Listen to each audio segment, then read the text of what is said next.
All right, go get you. Thank you, Ken. You're welcome. We're good. Good morning, everybody. Our chairman won't be here today, so I'll call the meetings the acting chairman to order. Will clerk please read the roll? Call the roll. Commissioner Sender? Here. Commissioner Henning? Here. Commissioner Jarvis? Here. Commissioner Miller? Here. Commissioner Schneider? Here. And as we normally do, I'm going to ask the meeting to open the prayer dial. Would you do that for us? And then Father, we join together as a board to consider the business of Lapeer County. As always, we ask your guidance that we make the best decisions possible with the information and ideas that we get, including from the people of our districts. We have budget time coming up, and we always need some special help for that as we try to sort out with limited funds the various things that we can do in the county. We ask your blessing upon our staff. We ask your blessing upon the people of this community, meeting their many needs. And we could give thanks for those people who show interest in what we're doing, come to our meetings, and communicate with us in a variety of ways. Amen. I I pledge allegiance to the flag of the United States of America and to the republic for which it stands, one nation, under God, indivisible, with liberty and justice for all.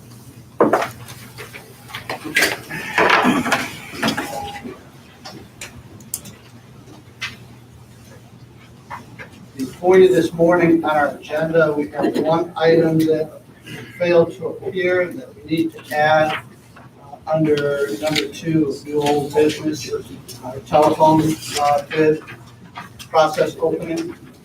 Does anybody else have anything for the agenda? Sir, I just like to make a comment that we are actively pursuing the Lapeer County Park and Rec update plan. So it's the master plan for the parks.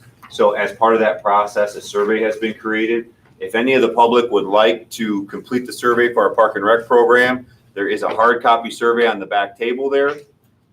It's 4 or 5 pages long, but it's going to give us a snapshot of the things that the citizens would like to see in our Park and Rec plan, and it'll help us to fully update it by November. So the survey is available if anybody would like to take it.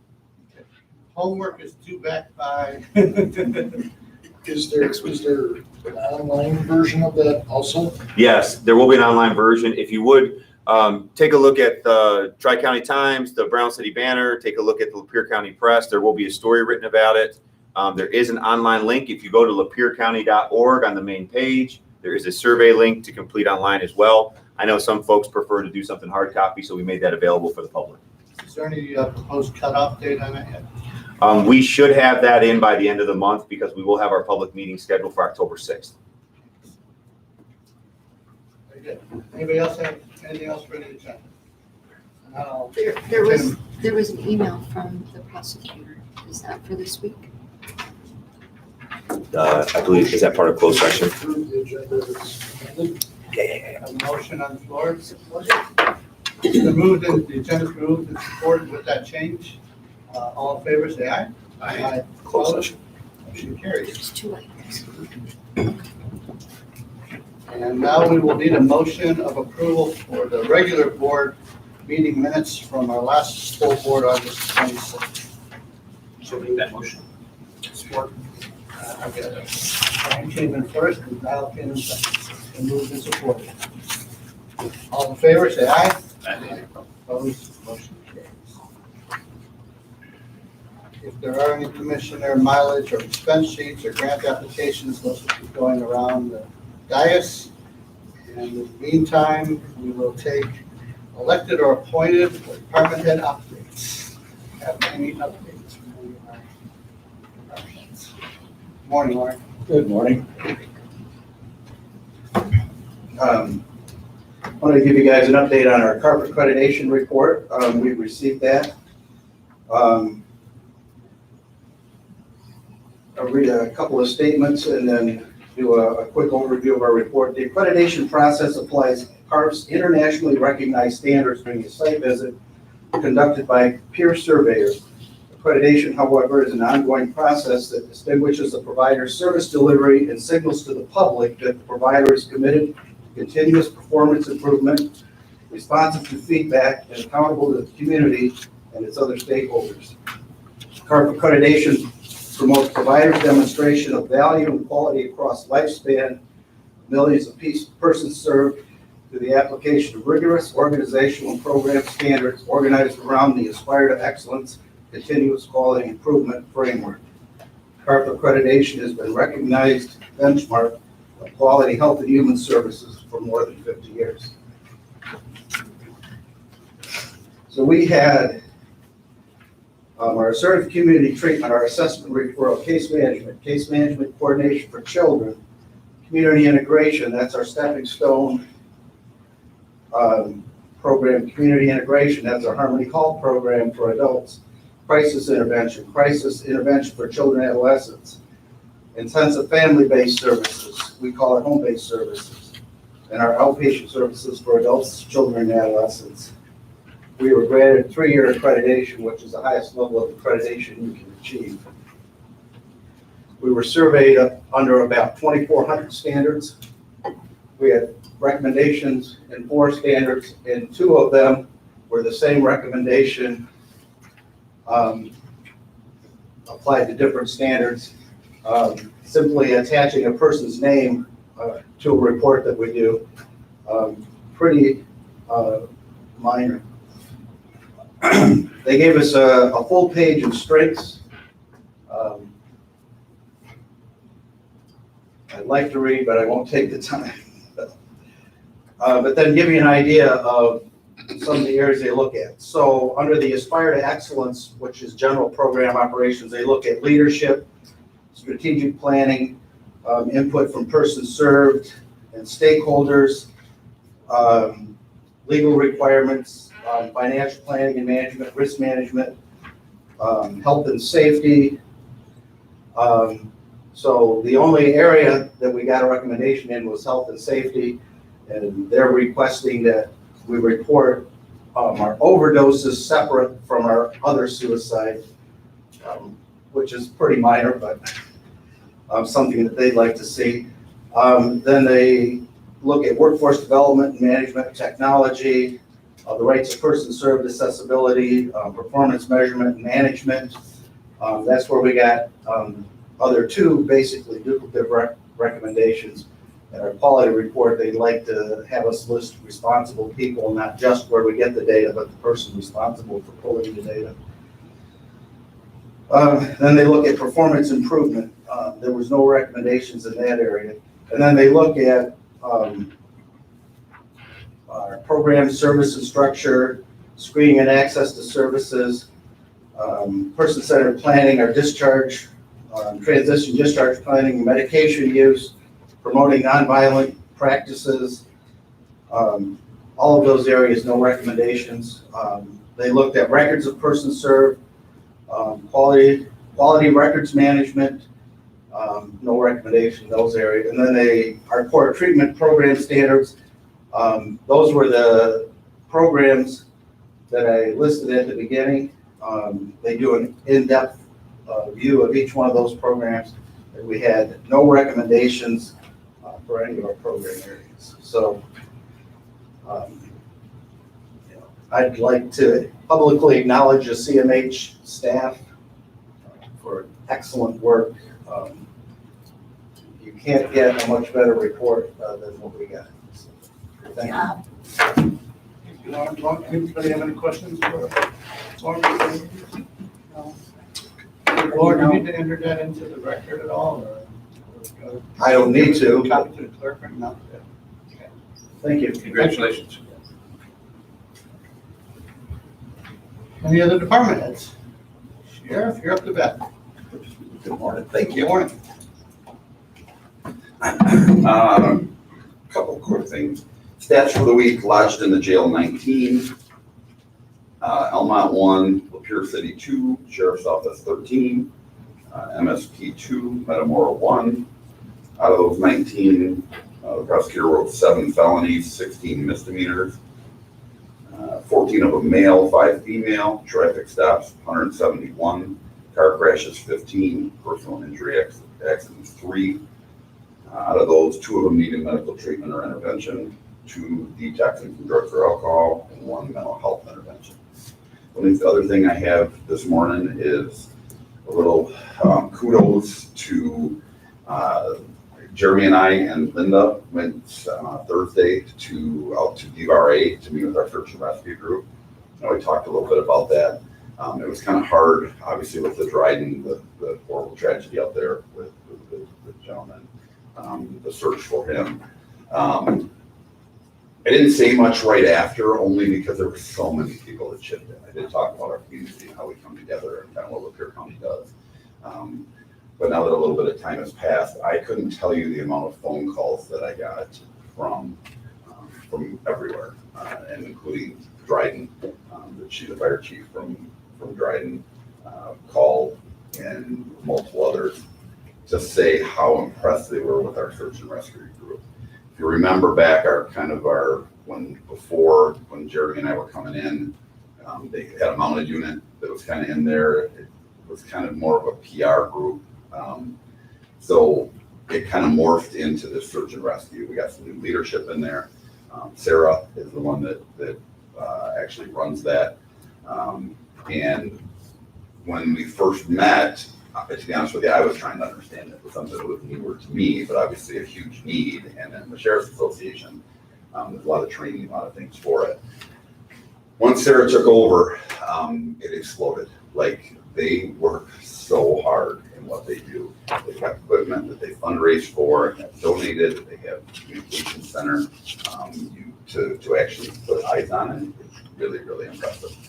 We had search and rescue teams from all over the state that came from Sheriff's Association, and every single one of them put phone calls into me saying how impressed they were with Lapeer Search and Rescue.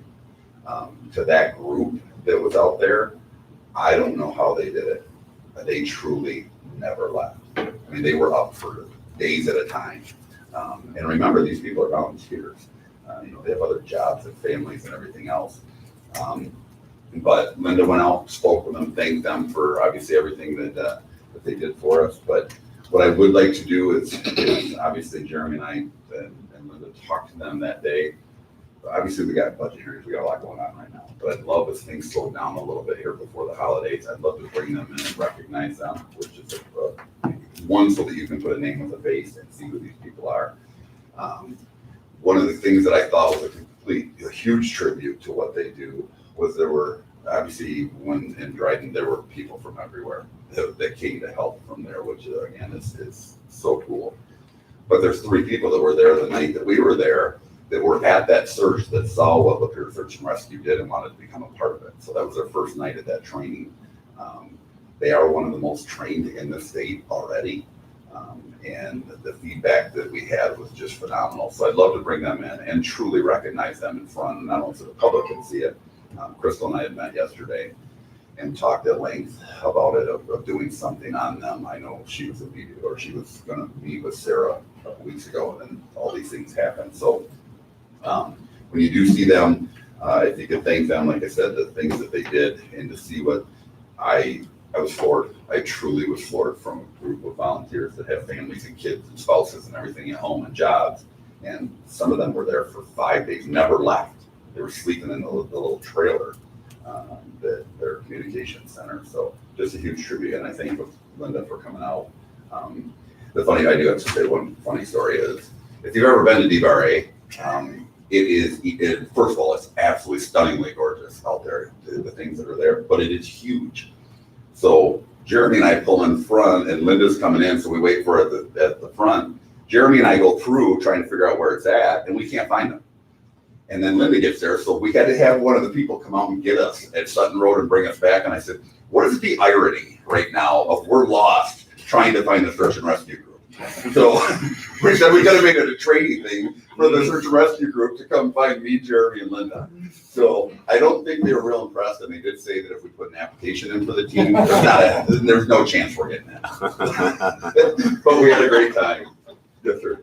You used the term term SURA? Is that an acronym or a name? That's a name, Sarah Qualma. She's the head of it now. Sarah actually used to work for Lapeer County EMS. She's a grant writer for Genesee. I'll put it out there very publicly that I'm recruiting her, trying to get her into the sheriff's department because she is unbelievable.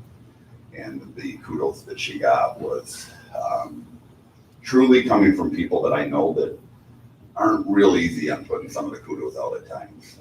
They were just so impressed with her. And you can tell the way she runs it, her team, we left, because obviously I'm long-winded.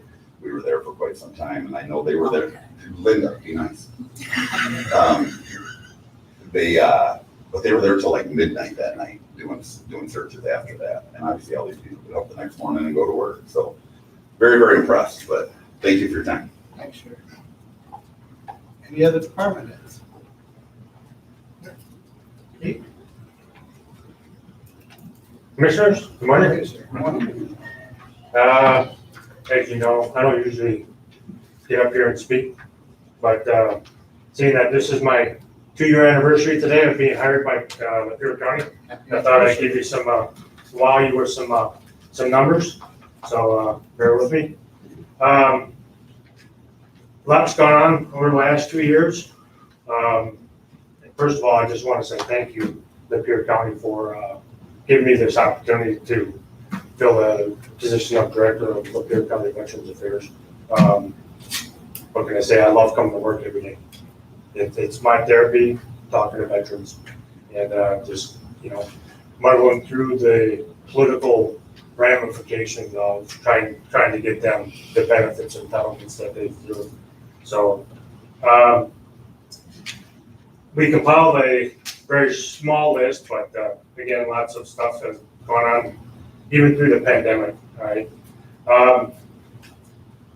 So from 9 September 2019 until yesterday of 2021, our phone calls went, we've logged 10,151 phone calls. That's 422 a month, or an average of 22 phone calls a day. And that's based on a 20-day month, not even including holidays. Our walk-ins from our veterans was 1,116.5, which is about 46.5 a month, or almost 2.5 that's a day coming to our office. I'm going to save this last number because that's going to be the coup de grace, but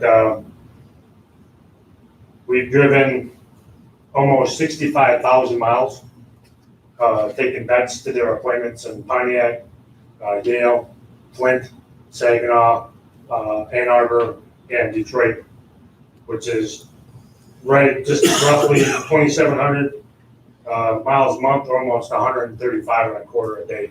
We're driving vets to their appointments in those locations.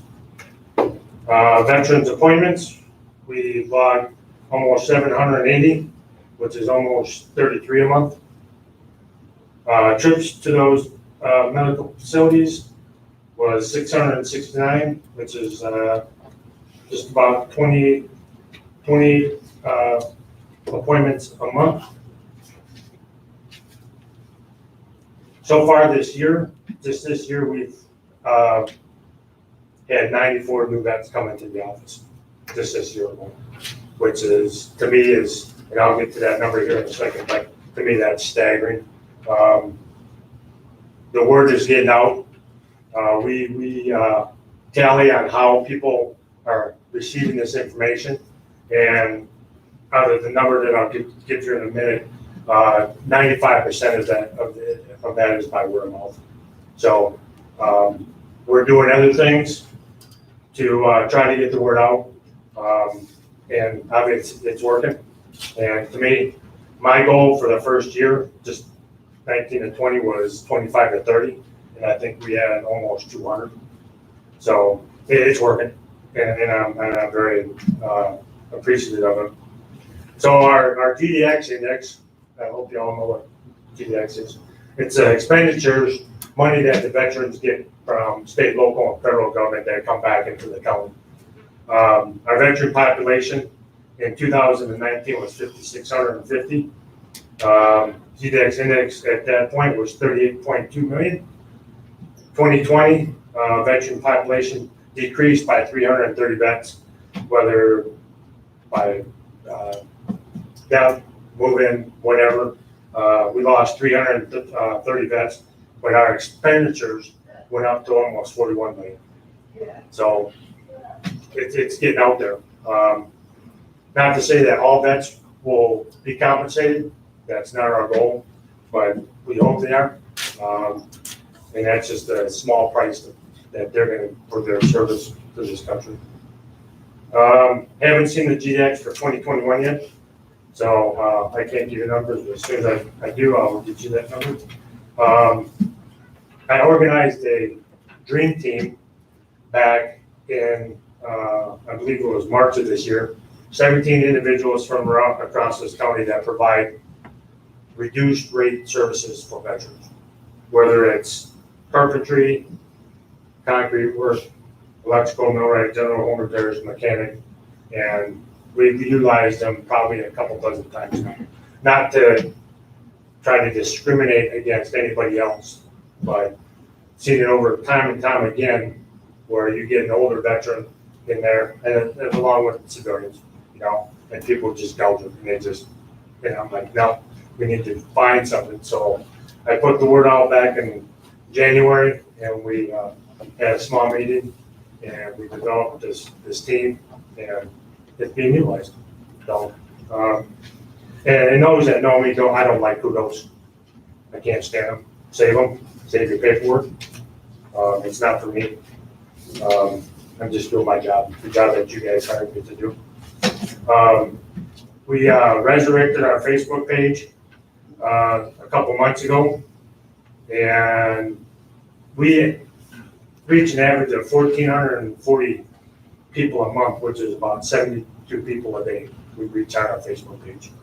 That's up about 500% from when we started back in May. And then the number of visitors that have come to our page since we started has gone up almost 1,400%. Again, we're getting the word out there, and it's working. That's all I can say. So the coup de grace, again, like I said, the number from the day I started till today, again, has been 413 new vets coming in office.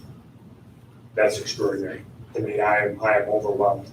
I get out to talk to everybody I can.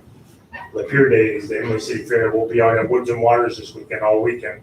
And, you know, that again, that's my job, is to go out and talk to people and get them into the office and try to get them the benefits and entitlements that they so richly deserve. Any questions? What was that number one more time, Pete, and how many vets we have right now that live and reside in Lapeer County? That number was from the 2020. I haven't seen the 2021, but it was down to 5,320 vets. Now it's from 5,650 when I first joined. So Still a lot of residents in Lapeer County that stepped up so we could have our freedoms. Yeah. So thank you to all of them. And I know you don't like kudos, but it's our victory as well after 2 years to have you even the state acknowledged your efforts. So thank you too. yeah, my goal is between 750 and 1,000. So, yes. I just want to say thank you, Pete, for everything you do. You're out there, and your staff, if you could take that back to them there. Most definitely. I can't do it without them. No, and they've been there forever. They have. They actually run the show. I just pay the bills. Any other questions? But great job. No, thank you. Thank you. Any other department heads? No, it was a tough act to follow, but. Yeah. Okay, then we'll move on to public time. Public time is the public's opportunity to address this board. It's not a back and forth dialogue or debate, but you do have 3 minutes to say anything that's on your mind. And there's also a second public time at the end of the meeting as well. Yes, sir.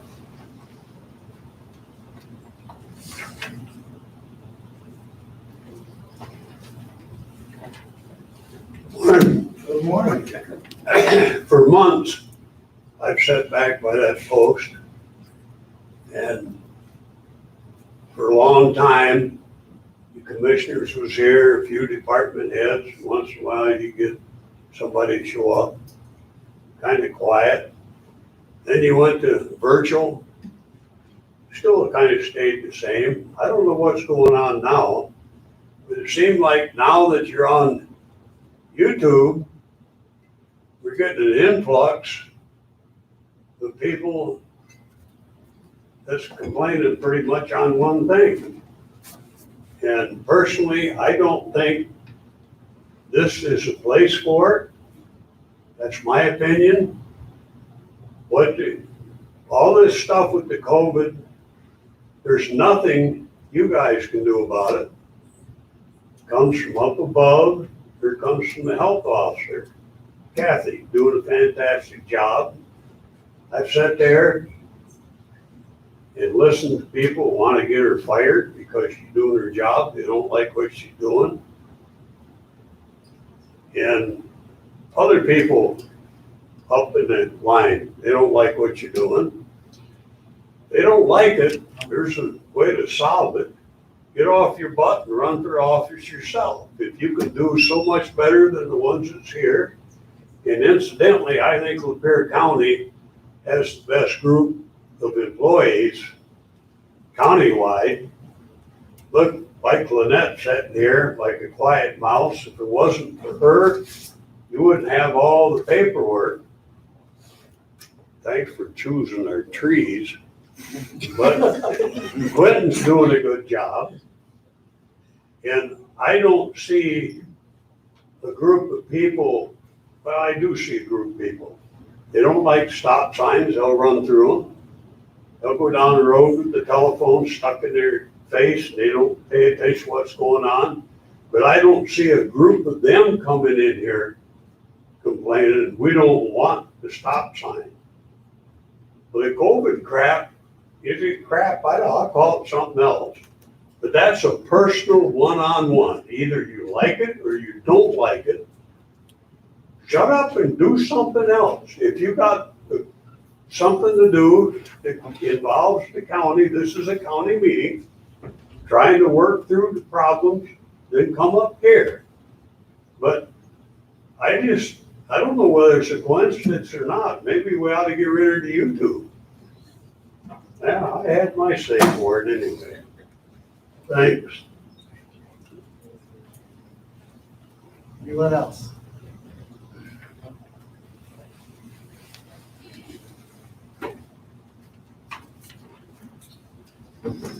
Good morning. I want to speak about the Parks and Rec Department. Recently had the pleasure of visiting a state park system up near West Branch Off-Road Trail System Park. It was a fun experience. It was a great place to go. Given that Lapeer County is kind of a rural area, a lot of people have off-road equipment, these side-by-sides and these quads and things. Any, improvements to the park system, I would really think a benefit to this county would be some kind of off-road trail system or some kind of off-road park.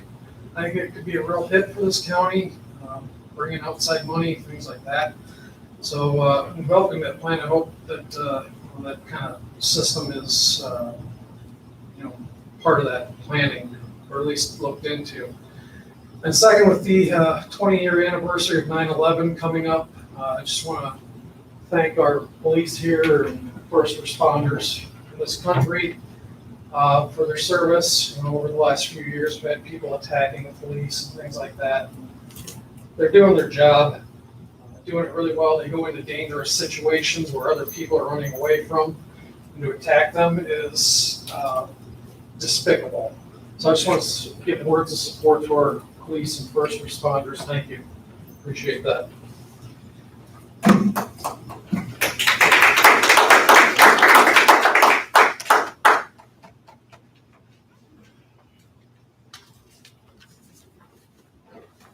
Two very tough acts tomorrow. I'm gonna try. Make it 3. 3 minutes. And I got it broken down. especially Commissioner Miller, Warren, Zender, and an unknown. And that'll be explained here in a minute.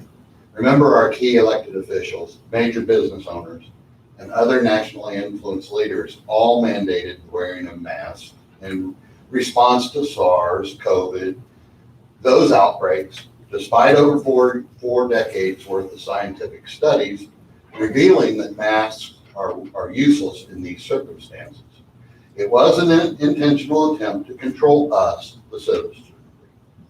Remember the Washington Post, New York Times, Rolling Stone magazine, ABC, NBC, CBS, CNN, MSNBC, NPR, and other media outlets ran false stories about COVID-19, used fake footage, and lied in their stories.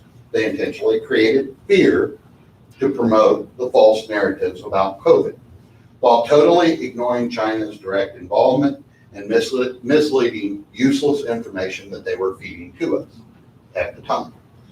Tomorrow, 9/10/21, our county health department, as well as a representative of the Michigan State Health Department, are having an AM meeting and a PM meeting with all employees of Suncrest. How do I know this? I don't work there, but how do I know this? In my job duties at work, I'm exposed to many citizens of this county who are good, hard-working employees. There were 4 employees that talked to me and are very fearful about the subject of this meeting that they're going to have tomorrow as a mandatory meeting, mandatory vaccinations. All expressed love for the residents, their jobs, and a fear of this vaccine. They all 4 also stated that they would be forced or must choose to not be vaccinated and abandon all of the people and jobs that they love. All 4 stated that there are many others who feel the same at Suncrest. They currently submit 2 times a week for testing for COVID, wear masks and face shields daily. And still, they love the residents. They love their jobs.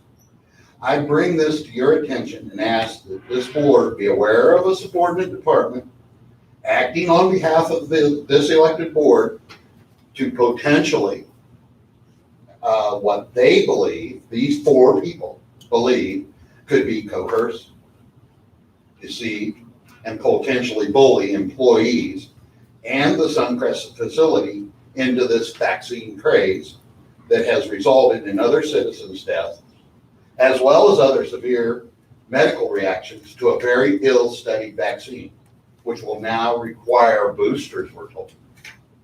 Please represent and support your citizens and county workers to put an end to this and hold accountable those who are subordinate to this board. If you are or were already aware of this meeting, I would ask that each of you publicly inform us of your stance on this action scheduled for tomorrow. Board policy is not to respond, I understand, to anyone coming up here right away. But you can talk to the news after this meeting and let the public know where you stand. Also, I would really like to know if the county is, and this board is in the future expecting for everyone to have vaccines, to go to work, to shop, to socialize, or even to exit out of your door, because there are other countries that require that. I want to know if that's where we're headed. I have a great hope. It's the grace of God. And a few courageous patriots who fight daily on behalf of us. And I would call upon this board that I think that a lot of things can be accomplished for this county by this county board. And I would like for the board members to discuss amongst yourselves and potentially ask the health department and Suncrest if one of you could go to each of the meetings and see what they're putting out, hear what they're putting out to their employees. Because, Mr. Miller, you have a lady who broke down crying in a public place because she's so scared of this. She loves her people that she cares for every day. And she mentioned you by name, and another lady mentioned Mr. Warren, another lady mentioned Mr. Zender, and a male who works at Suncrest doesn't know who his board person is. He didn't know. But I told all four of them that I would be to this meeting. I would pass on their concerns to you all. And it's up to you to take it from there. Thank you very much. Anyone else?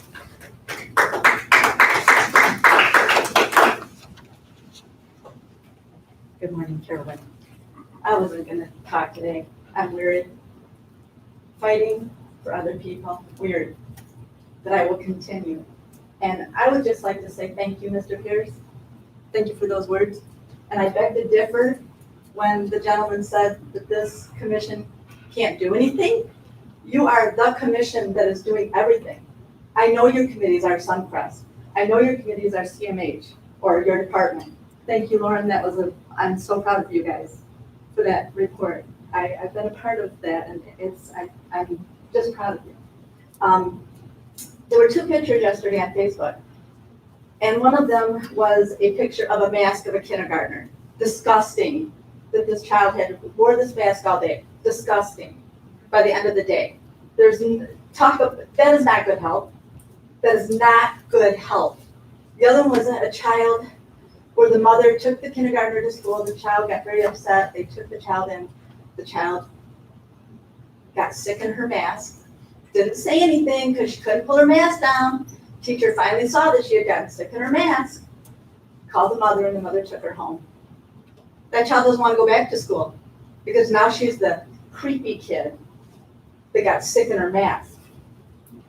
I mean, I don't know if you all remember being in school and having that one thing happen to you that was devastating and you never wanted to go back. I can name a few.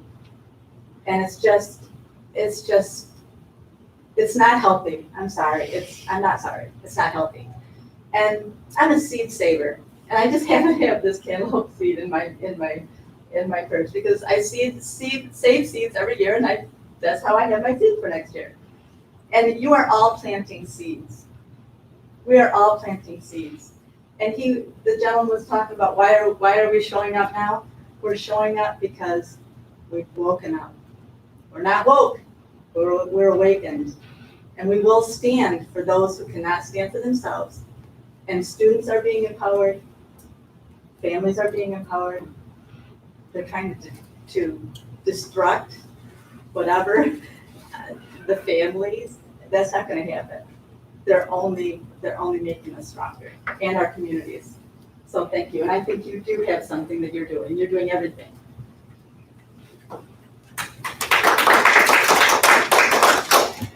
Anyone else? I'll get there. Oh, you will. Well, I'm gonna make it short and sweet, I think. First off, to the VA, thank you. I'm a veteran of the Coast Guard, 21 years, almost 21 years. And I've had the opportunity over the years to work with vets. Some of them are not, have got real issues, and they have a fear of going before an agency such as that. Alcoholics and drug addicts, I've worked with them over the years, and the VA has been wonderful in helping. Actually, I got one person, didn't know that he was eligible. He was on the street, he was homeless, and he was able to go to the VA, and they helped him get an apartment in town. Helped him to sort through Social Security. He didn't know what to do. He had no money coming in, nothing. So the VA, I think you've done a great job over there. I'm hearing good stories. Keep it up. Another thing that I would like to bring up is, I told this one lady at a garage sale, I would speak to you people here. She was distraught Her and her husband went in to get their second shot. And when they did, she said she felt a little pain, and they left. And before they could get home, her husband was rushed to the hospital. Within an hour, he died from the shot. She's been fighting the system, trying to find out what is going on. He was in perfect health. He was getting ready to travel. He had all these plans made, and that shot took him right out of the picture. And she was pretty distraught. She said, I don't know what to do. I go to, I can't even get the death certificate because it's tied up. This is more of an awareness. What can we do about it? If it happens to you or me, if I can't get a death certificate, she said, I can't even sell my husband's truck or nothing, or move the properties around or nothing until I get that. All because of a shot. How do we know? Are we the next one? If we were to get shots? I have a concern with that. Another final thing was, I'd like to show it, but it probably take too long. A gentleman had done some studies. He's been around a while, and he's talking about the masking. And what he did was he took a mask. Everybody's heard of these little things you stick on your finger, you check your oxygen level. And anyhow, what he did was he put the mask on. Then he stuck this hose in there on the side of the air from around him as he's breathing. All of a sudden, and he's got a monitor thing here. This is what they use when they go into like areas where there's known to be gases or something that could be hazardous to the employees that are walking in. He owns a business. And when he put that in there, the machine just, after about 15 seconds, that machine started beeping, said, get out, unsafe air. What is this doing to our children? What's it doing to us? I often wonder, if I took that oxygen thing and put it on my finger, I may try it myself one day. It's just to see how much my oxygen level drops. The oxygen level is supposed to be in the 90s, preferably around 95, 98. And does it drop it down below 90? Does it drop into the 80s, 70s? I don't know. All he was showing was the air that he was breathing, which is right in room air, because of the mask, stuck along the side here. And he's just breathing through that. And the beeper went off and said, get out. Makes you wonder. That's all I have to say. Thank you.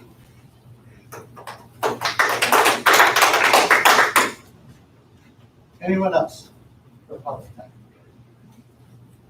Okay, like I said, there'll be a second public time at the end of the meeting. We'll move on to our agenda. New old business, Sheriff's Department, discussion of hiring and retention. Okay. Thank you, sir. So I mentioned last week about having this discussion. Now, I want to make sure from the beginning that this isn't me up here throwing darts at all. It's us talking about, I want to make it very clear of two things. One, as I mentioned last week, you guys voted 7-0 on the wage study for the county, which I can't thank you enough, and I respect the heck out of it along with everybody else that's in here. The second part is, I personally, obviously, I'm in my beginning of my second term, so I've been here 4.5 years. I think you guys have done a phenomenal job over the years with the things that have happened here and trying to improve. Obviously going through the recession, all the things that I was doing as the chief of police, so I feel for that side of it. So that's not this conversation in any way, shape, or form. I'm very grateful for everything you've done for our county. We have been blessed from the side, and I sat up here and talked multiple times, is starting right, and this would have been before COVID, about the 2.5 year mark, going and talking with agencies all over, and this is really across the country, but really, really critical in our state. Departments had multiple positions that they were trying to fill and couldn't do so. So this isn't something new. This has been going on for years. The problem is, and I sat up here at the same podium and said to you along the way, we were pretty blessed because we really focus on hiring Lapeer County people. That was and that will not change. That's what I want to do. Obviously, I was born and raised here. My dad was a state trooper here, and I'm blessed enough to come back and be elected to do this position that I'm super proud of. But we focused on that part, and a lot of the people that we focused on hiring were their spouses worked here. They bought a home here. Their kids go to school here. I think that in police work, and I know Lenny knows this better than anybody, if you have law enforcement that is from your community, they're vested in what they do every day. All right, let's be truthful. I lived in Lapeer my entire life. I worked in Flint for 25 years. Not saying that I treat anything differently, but when you live here, your kids go to school here, and you're walking into stores and you're handling situations with people that you are with every day, or might be at a parent teacher or a ball game on Friday night, you're going to make sure that you're acted professionally and elite, because these are the people that are around you. This is your community family. So we've been really, really lucky with that. We've rolled this storm for a couple of years past what everybody else has. And we've been very blessed. The problem is now we're getting hit with multiple different aspects. We got to come in from all different directions. And when we talk about some of these things, I want to go through 3 things that I look at that I think we have to do to change the landscape of law enforcement in Lapeer County. No offense to anybody else. I don't care what happens out of this county. I'm focused on here and where our family is. We got to talk about the wage thing for a minute, just to touch on it. I'm not going to sit, and I was working last night till about midnight looking at some of the things with it. I'm not going to bore you with all the different numbers and things like that, and comparables and all that, because the truth is, you know this. You already know this. We all know this. And it doesn't matter if we're talking about the sheriff's department, the prosecutor's office, the clerk's office. We understand it. That's the way it's been. The problem that we have is that the number one, the wage is so critical. I did throw a couple things together, especially for some of the people in the room that are newer to this, is looking at where we're at currently. Our topped out road patrol, which is 20 years, 18 years, whatever, really anything after 3. Our veterans are making $25.99 an hour is what they make, our road patrol. Our corrections are making $24.11 an hour. When we compare, and the problem is, if we're going to say, and I've always been truthful with you, I'm always going to give you both sides of it, and even if it's against the point that I'm arguing. You could argue apples to oranges in a lot of areas here, but I think it's important to see the perspective of what we're doing. If I come in and I'll have numbers with the state police, we can't compare county numbers to state numbers. And that's in fairness to the truth, to what we're actually talking about. The hard part for the guys and girls here is we obviously are the main law enforcement for Lapeer County. On average, I said this to you before, give you a ballpark. Calls per year on an average, state police answers calls for service of about 2,500 calls a year. That's where they're at. Lapeer City would be the next biggest, which would be right about 8,500. I think last year they were 8,700. The sheriff's department answers anywhere from 23 to 27,000 calls a year. We are predominantly the law enforcement for this. The problem is, in doing so with that, one, we are busy. Obviously, we cover just under 700 square miles. We're bigger, we have more people, so that has to come into play also. But what do we compare to as into what we're doing with our job and what our guys and girls are doing out there? I took just the 2 closest to give an idea of, for 2 closest counties, apples to apples, as into what they make and what the difference is between us and them. Ballpark, population-wise, which isn't fair comparable completely, right? But so we could do this all day. I could go higher numbers, lower numbers, all the other things with it. These 2 were in the old RIE study 21 years ago. But currently on the road, the first county is $4.74 an hour more than what we make, road patrol. Corrections-wise, corrections is $3.85 more an hour than what corrections make. The second one is, and I took a high and low, is what I wanted to do. The next one, we are hands down the lowest. The second one is road patrol. They make $2.80 more an hour. And corrections, they make $3 an hour more than what we do here. Now let's add locally the comparables with around us, because I can't, the hard part is, one of our biggest competitors here in Lapeer County is Oakland County. I can't sit up here and compare Lapeer to Oakland County. I'd be doing a disservice by even trying to say that to you. But that's where the majority of our people go, right? And that's in not only law enforcement, that's in workforces throughout Lapeer County. Locally, a little bit apples to oranges. But locally, with some of our departments, you take Lapeer City, you take MSP, those departments are making between $5 and $10 an hour more than the sheriff's department, hourly. I'll give you an example, and I spoke to Lieutenant Kish, the post commander here at MSP. This is apples to oranges. I'm not trying to hide anything here. But I called Lieutenant Kish, who's a good friend of mine who I have the utmost respect for, to ask. They're a topped out state trooper. We're not talking sergeants, lieutenants, the captains, any of that stuff. A topped out state trooper makes $35.10 an hour, just under $10 an hour more than what we do. The hard part to swallow, too, on top of that is, let's go back to call volume. Let's go back to service part. 2,500 calls a year they're answering. We're answering 25,000. So, again, not throwing all the numbers, not trying to do that. Locally within our county, we have small, way smaller departments than us, making $5 plus an hour more than our deputies are. So we take all that. We take that piece of it. Then let's talk about what the world has been. Okay? We have to put that in as a piece. Now, is there any fault to any of you or any of us that have actually done that? No. But the problem is, let me back up a little bit. After this meeting, we're going to do personnel again, right? And I'm number one on the list up there again.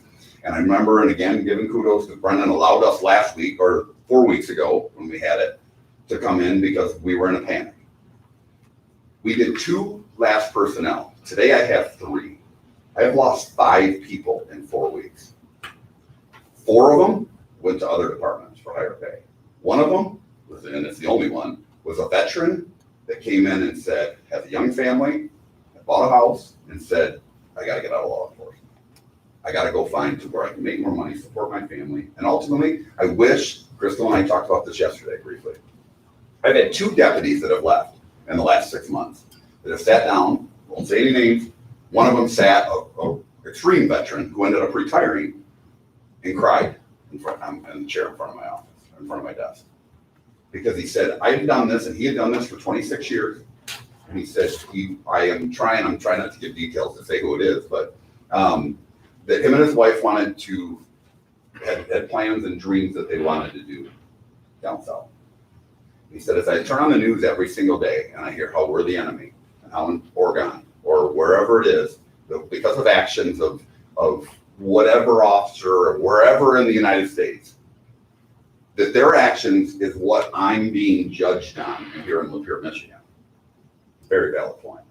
And I think a lot of times people look at law enforcement and go, okay, it's what they want to do. I've said this, there's bad cops out there, right? We know that. I'm not hiding that. I've always said there's 2 sides of law enforcement. And unfortunately, you guys know I say stuff that I shouldn't say.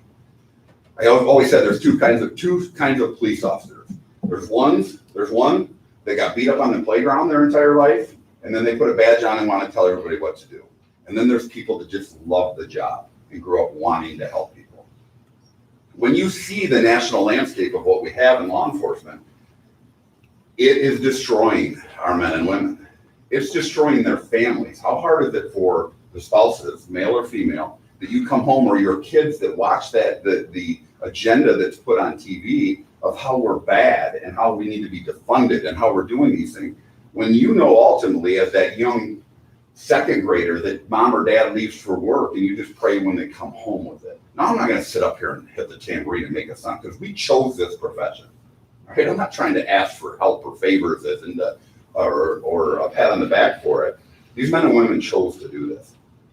So when we look at these things currently right now, it's 5 people, and we've had a string of them because I've been in personnel before this, that right now we have 0, and I mean 0 applicants for the 3 positions today that I'm going to come to you for. So what are agencies doing across the state? They're lowering their standards. That will not happen in Lapeer County. I refuse to do it. it's something that I see, and I talked to multiple other chiefs. Obviously, I was a chief prior. My dad comes from the state police. You truly are seeing across the country standards being dropped. Charges, criminal records that they're allowing in because for certain crimes. What? I've said that to you a million times. Should law enforcement be held to a higher standard? I get asked that at the academy. I get asked that in public all the time. Should law enforcement be held to a higher standard? You're damn right we should be. And I'm super proud of that. So when we have the people in here that I think we have rock stars working here, that we want the best of the best. So what are our options? And looking at some of these things, one, I have to say, the wage piece is number one. We can't do any of these things without the wage piece. Now, as I mentioned last Thursday, there's tough decisions that come with this wage study. We know that. As a department, if you don't know that, then you're not thinking correctly. As in us, department heads elected.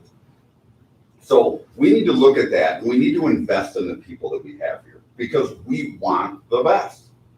So when we have an officer that comes and sits down, and it happens all the time, it happened with the 3 that we're gonna do today, that sat down and said, I'm sorry, but I can go here and I'm a young officer and I can make $5 more an hour. How can I tell them no? They got babies, buying houses. They're starting their families. So I can't judge them for that. The other part of that is the numbers that are coming into law enforcement. I've told you that before. I teach at multiple academies. Usually in ballpark 30 to 35 people are in an academy in the academies that I teach. The last one was 8. This current one in here is 9. So this isn't going to get better. This is going to get worse. And we have to act when doing that. The wage piece, number one, hands down, because if we don't do number one, we can't change. We can't do number 2 and 3. The other 2 options that I want to present to you, and this is just talk, I think it's whether we form committees to look at it from here, how whatever your choosing is, and then how you'd like to do this from here. I think we have to move it up a little bit as a priority. Because remember, we got 3 positions today that obviously with the past of, because of the resignations, you guys approve them and have been great with that. I don't even have anybody to hire. I don't have 1 application sitting on my desk. What do we do? We have to look at these things. Item number 2 that we need to look at. One of the plans that I think, and people are looking at this across the country, is we need to look at, instead of having people come to us, we need to go to them. What do I mean by that? A police academy costs right about $7,000. Okay? And $7,000 is a lot of money to a 22-year-old, 23-year-old, whatever that is, especially when you're starting out a family, things of that sort. To go through the academy is really different. There's a lot of rules and a lot of them I don't understand. College. To get into a police academy, you need 2 years of college. If you go into the state police, you don't need any college. Think about that for a minute. Going back to some of the things I talked to you about before. So if you're going to enter a police academy, you need 2 years of college. If you are sponsored by a law enforcement agency, that we pick Brendan and put him in the academy representing Lapeer County Sheriff's Department, he does not need the 2 years of college. I'm still not completely comfortable with that. But my point here of what I want to look at is, what are we currently doing and what have we done in law enforcement pretty much the entire time? We sit at the office, you bring applications in, we review it, we decide who's the best applicant, and we hire you. What about if we take the lead? What about if we come now as Lapeer County? I don't care about what anybody else is doing. As Lapeer County, we seek out Lapeer County residents that we want to be our deputies, and we put them through the academy. Is it going to cost us some money? $7,000, right, to put them through. Now, there's different parts to do it, things that we could have further discussions on. You're going to have somebody that, and whatever I keep saying 22, 23, we have some people going into law enforcement that's fed up with the way the world is right now, that are going in at 45 years of age because they want to get out and they hate the agenda that's being used towards law enforcement. The problem is they're going to be in the police academy for 16 weeks and they can't work, they can't do these things. So there's a lot of agencies that will choose a insert number here, $14 an hour, that the county pays them for that time, just so that they can get through that 16 weeks. We don't put them up to their starting wage, any of that stuff, because they're not a certified police officer. But we take the lead. We find the people in our kids that are coming from college that are Lapeer County people. The kid from Emily City that graduated in that Mott that's got his 2 years and says, I've wanted to be a cop forever. We know who these people are. You see them all the time. This could be a collaborative effort as everybody in this room and everybody in this county that goes, you know what? Joe there, he'd be a great cop. Sarah, she's the one that we actually would love to have, would do a great job for Lapeer County. We handpick who we want and give them that opportunity to become law enforcement officers in the counties that they live in. The counties their kids are going to school, that they're buying houses in.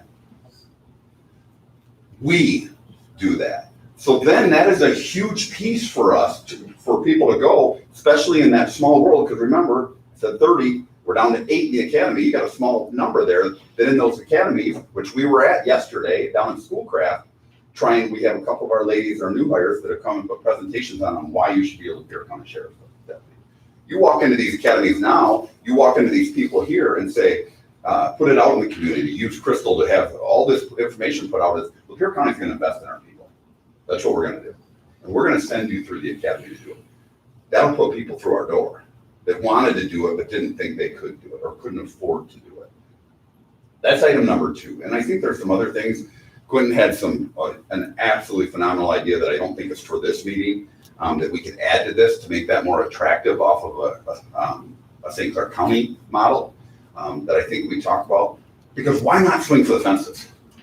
Why not look and find the way? I'm okay. I sit here right now going, I don't know what we're going to do when we're in trouble. But I also look from the side and say, why not swing for it? Why not make it so that Lapeer County is something somebody wants to come work at? Item number 3, lateral transfers. What do I mean by that? Lateral transfers are, again, keep in mind, the number 1, the wage has to be in place to do any of these things, because we're just going to continue to lose them if we don't have that piece. Lateral transfers. If we bring this up, the wage side of it is, we focus on this, making that, investing in our people with it. Lateral transfers for people that want, because people want to work in a county like Lapeer. I come from Genesee County. Okay, I joke, I love it. It was the greatest thing ever in my life to work over there. It was great experiences, great friends. There's nothing better than working in this county. And you know what a lot of that reason is? It's because of these people back here. We go all over the country right now, and law enforcement is hated in the county. In our county, our citizens support the heck out of law enforcement. I can't walk into a gas station or a restaurant without somebody coming up and shaking my hand. And the good part is, a lot of times I'm with my wife and kids when it happens. And I see my kids smile every time. And it's not 1 or 2 people, it's like 10. And I love it. People will want to work here if we can establish that foundation for them. Lateral transfer. I don't care, take whatever agency across the state that you have. We go to them and we put out there, we are going to take the best of the best. That's what we want here. If you're a 10-year employee at wherever, Shiawassee County, Tuscola County, Lapeer City, whatever it may be, we will lateral transfer you at your pay wage, your topped out rate, to come here. Now, you're not high on the seniority list, okay? You're still down at the bottom of that. We have unions and stuff that we have to deal with. But we can say to them, we get people that would be interested, especially if our wage is intact, that says, okay, I'm making such and such an hour, but you want me to come to your department and start over. I can't do that. I can't afford that with my family. But if we lateral them to where we move them, we're able to get the best of the best and recruit the ones that we want. Again, they stay down on seniority lists, but what happens then with it is it makes it attractive for people to come here. And it puts us in the driver's seat of who we choose to have come here. We can approach these people and say, would you be interested in working here? And do that. Now, there's things that we have to work out, obviously, with unions and all the other stuff that happen with it. But I think we're finally at the point that I didn't want to be, is we are a little bit of a panic state right now. Because I don't know exactly where we go. We always do our recruiting stuff, but we can't compete. We truly can't compete. And I say from the side because it's always hard, and Jeremy and I talked about this yesterday. It's hard for me to come in front of you because that's why I prefaced it at the beginning of, this isn't to beat anybody up or say anything with it. This is just the way you guys have done a great job with it. The county's done a great job with it. But I can see right now that we're in big trouble. When we're doing in 4 weeks, we're doing 5 positions, it's not gonna change. And when our pool of officers, if you go to every department right now, they're gonna give you numbers like I'm giving you right now, that we've lost 5 in 4 weeks. Because ultimately, they're just jumping from job to job to job. So in the current environment that we have, who is Lapeer County gonna get? The ones that can't get jobs elsewhere, that didn't, their background checks came back and then the departments aren't gonna hire them. So then they come to us, which is not going to happen. And the problem is, when I say that, I take that hard stance, that won't change. I don't know how we proceed from here with things that we need to do. We obviously have in this profession, we have people that are hurt. We have 2 that are out right now with major medical issues. We have 1 that just tore a rotator cuff this week. So right now, on 1 general shift at night, we're moving things to fix that. We have 1 general car on for just under 700 miles. The problem is, it's different when you say, well, I got this pool, which we've had up until this last couple months, a pool of people to pick from, to put out there to make sure that we're safe. I don't have that. And I can't magically make those appear. So when I bring up the discussion, 2 and 3 are something that I think, 1 is happening across the country. People are really looking at it heavily. It's not new to some places, especially out of state. But I think it allows us to keep the high standard that we want of law enforcement in here, and it puts us in the driver's seat to do. The hard part is, for 2 and 3, we can't do either of them if we don't have 1, the wage piece. This was a discussion or something, a presentation, because I think ultimately we have to come together with ideas. I'd love it, and whatever you guys end up choosing down the road, maybe a committee to kind of discuss some of these ideas, options more. I understand there's a financial piece. I understand the wage study is in the process right now. So there's a lot of things with it here. I wanted to come to you as soon as I saw some alarm, or once I became alarmed, to say, okay, let's now wait. This hit us pretty quickly, and it finally caught up to us what everything's happening around the country, so that we can further have those discussions. Any questions on any of this? I know I threw a lot at you. So, I've been taking notes the entire time. I saw that. All on my page. I love it.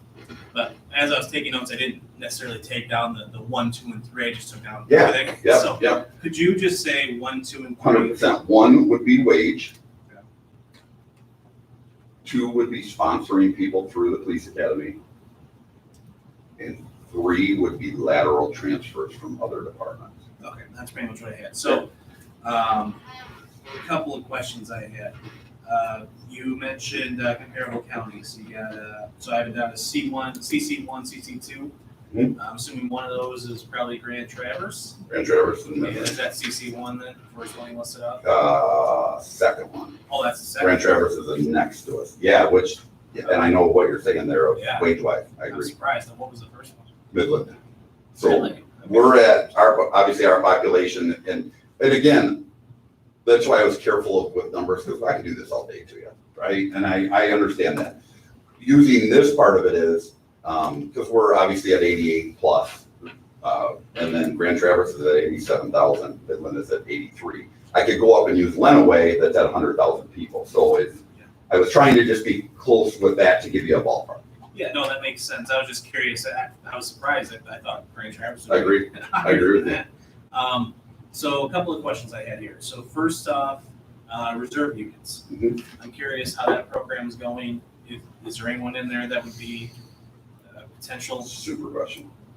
So another piece of that is exactly what you're saying is, and Jeremy and I Jeremy and I have talked about this ad nauseum the last week or 2.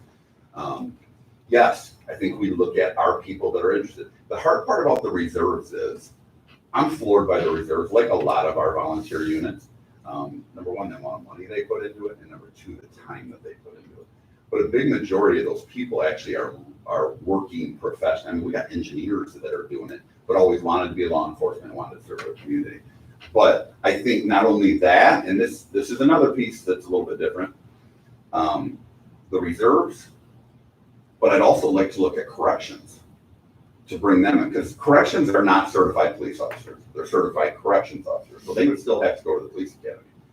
So to look and say to somebody that's been a reserve for a lot of them, many years, but we have some new ones. They're very, they're really good in their training and the formality of how they do it. But it's to say, here's an opportunity where we can do this. We're going to invest back in it because you've invested in our county already.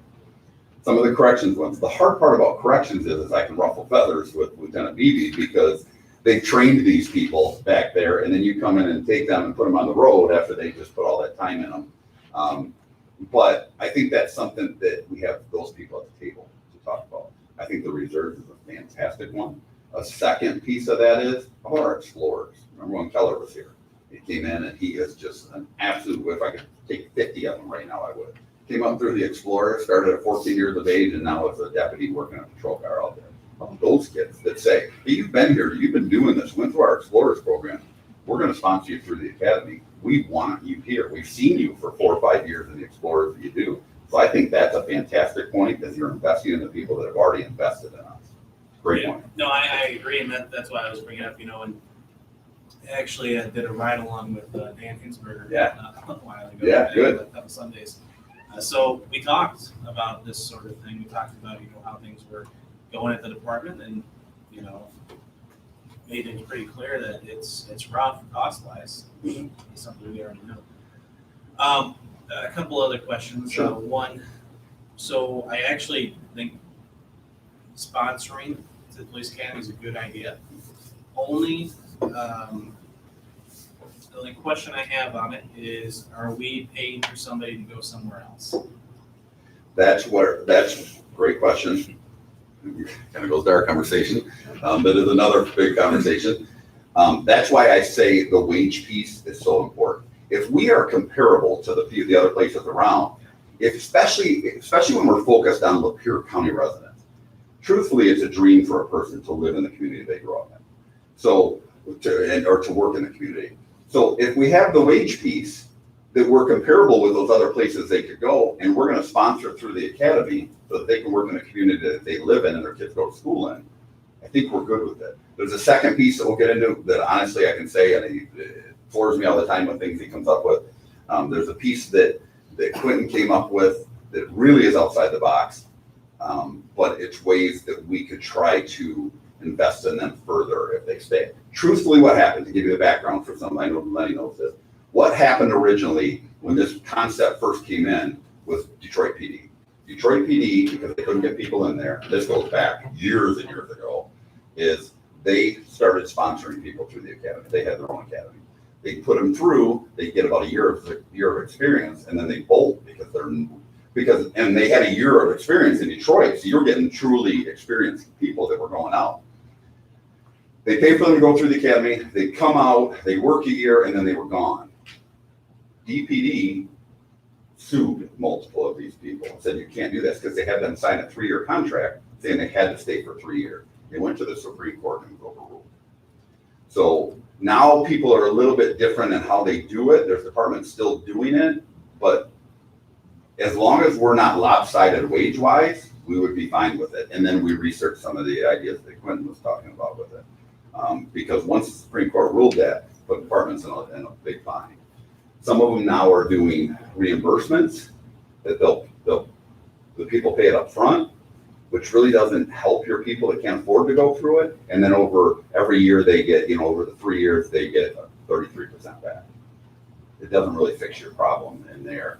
I think the big part with DPD was the same kind of concept we're talking about is they couldn't compare wages to people. So they were gone when they did.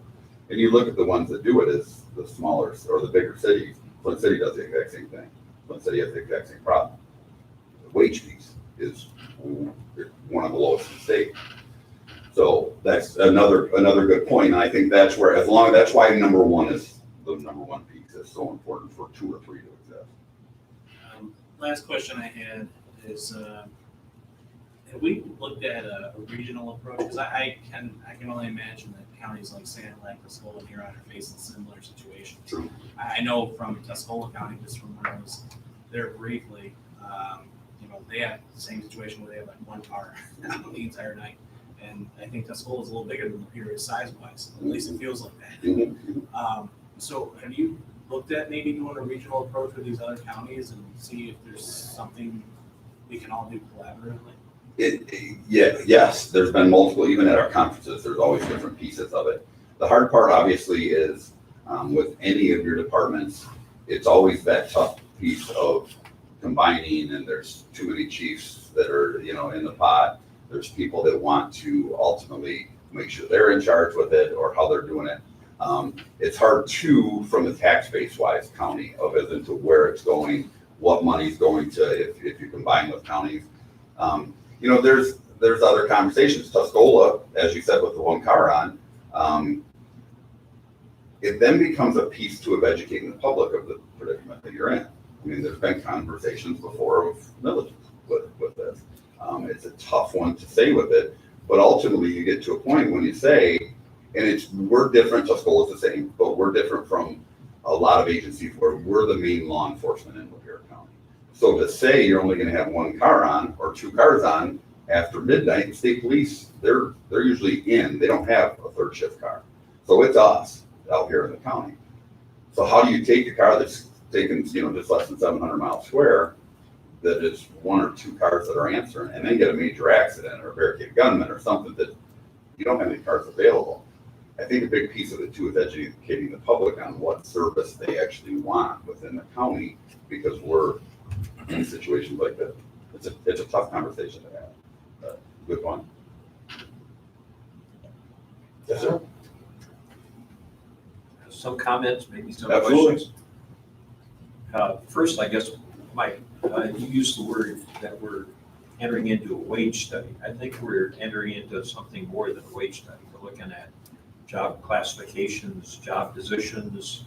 Just the Because wording, over I 21 understand. years, a lot of jobs have changed. 100%. And so we're trying to look at all sorts of employees in all sorts of departments. Wages is only a part of that. Oh, I totally agree. Okay. The size of the sheriff's office, when you include corrections and road patrol, is at least and probably more than a quarter of our general fund budget. Correct. So you are the big player in our budget. Correct. When you add in the courts and all of the related services in that broad area, it's now well over 60%, might even be 70% of our general fund budget. What do we do with those other departments who also have needs, are often on bare bones in terms of staffing? Because over time, we've had to pare them back as we face budget crunch. And that's that's not necessarily a question for you. No, I understand what you're saying, and But this is sort of where we're at. We're also, in terms of counties, we are 78th, 79th lowest millage rate for county services in the whole state, even if you add in our extra voted millages.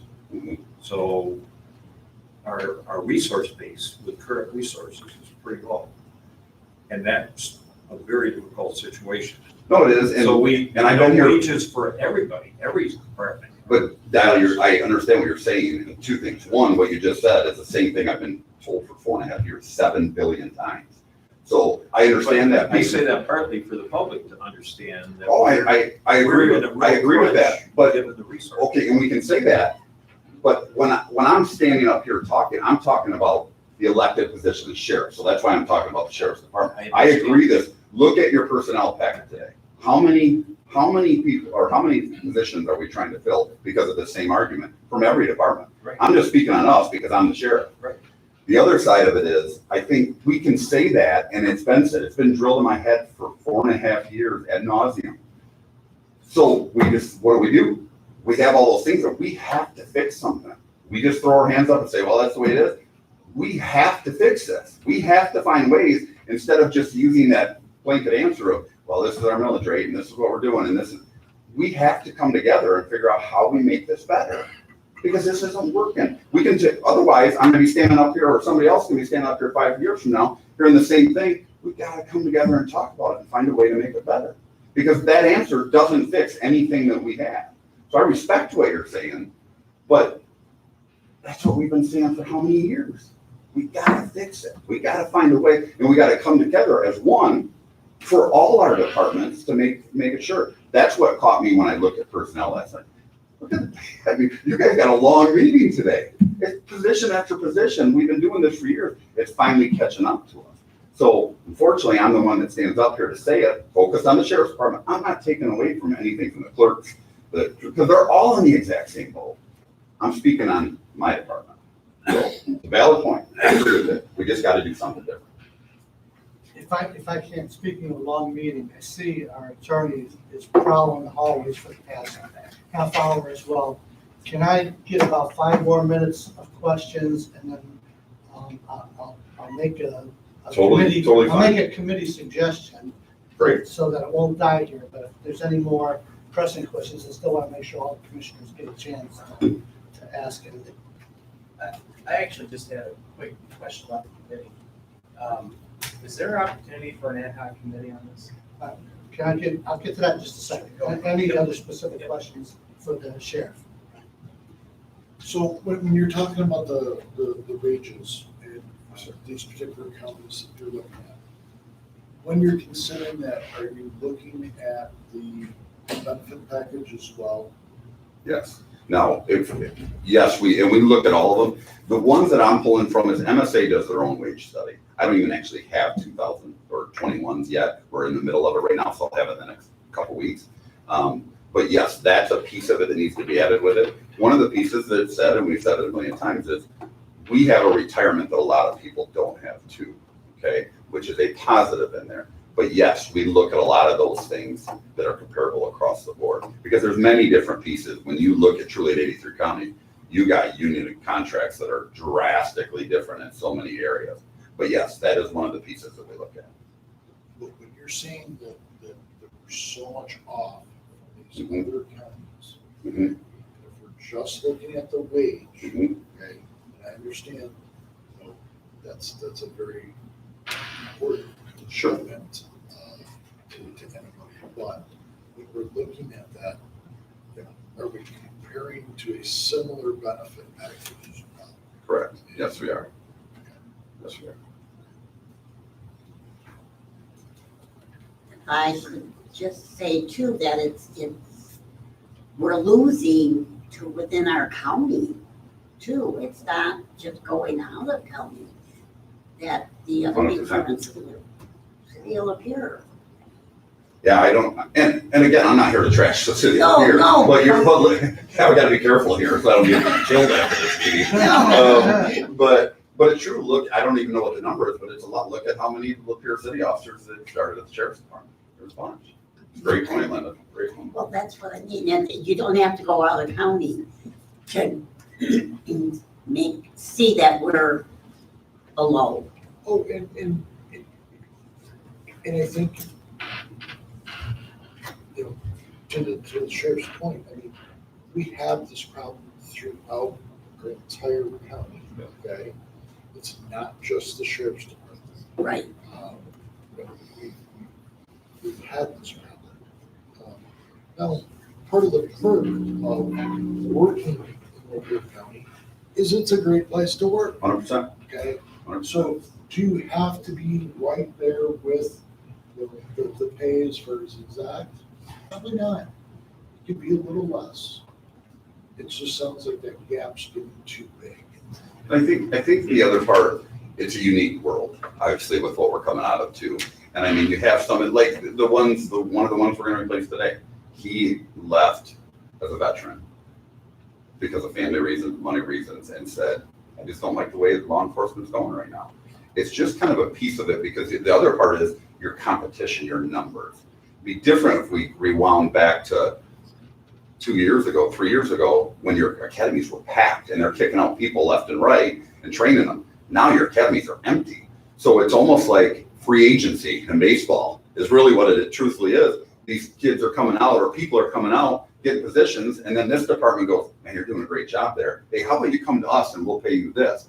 There's some of these officers that are coming out that are jumping 2, 3, 4 departments because there's way way too many positions and not enough recruits. But in fairness, Sheriff, every job, just about, Sure. right now, I mean, how many help wanted signs can you see? How many places, you know, are just begging for employees? And unfortunately, until our administration maybe gets some things under control as far as unemployment, that sort of thing, a lot of that stuff's not gonna change.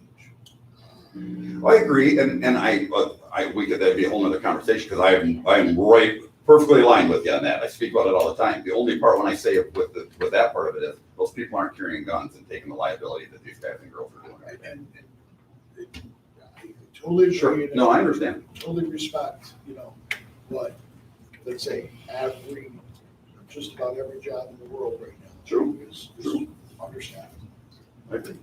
So if I can wrap up and with a couple observations and then where we go from here. Sure. First of all, it's very appropriate at this stage of what this has evolved to, for you to have a presentation here and then move this on to ad hoc. So this whole process is in part because you are now, I think, what we would call in a perfect storm. We've had low tax base issues for a long time.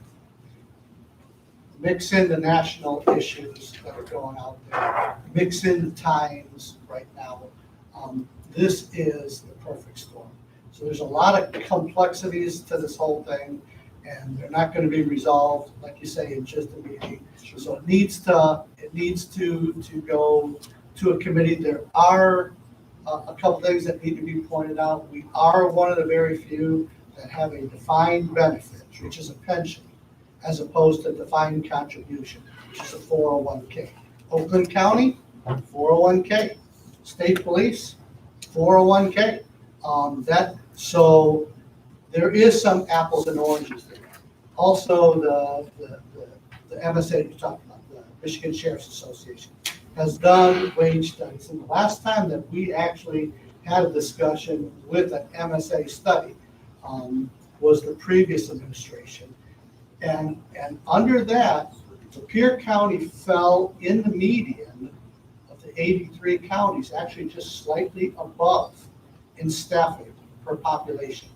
And we fell below the median, but not drastically below, but below the median in salaries. And we talked even then with the previous administration of it is a balancing act in the fact that the more perhaps you pay, then the less staffing that you can have if you're working in a fixed budget, or conversely, the other way around.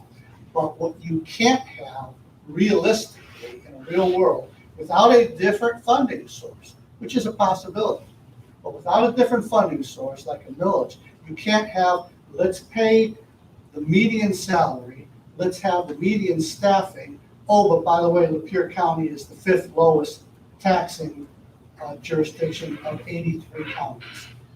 And that's not something we brag about. Counties don't have the ability to just raise your tax rates. That's a citizen initiative. And on something like this, that it's very specific to law enforcement, it's not unheard of to have a public safety millage. We've seen counties across the state have to resort to that. What kind of complicates things here in Lapeer County is the fact that the way things have evolved over time, you've got so many different of the 18 townships. Some fund nothing.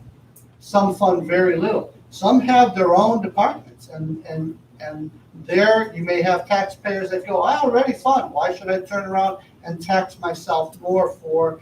And this is where we run into that mentality of EMS, that we have to break through and say, it's understandable for you to say if you come from a small community within Lapeer County that has appropriate law enforcement coverage.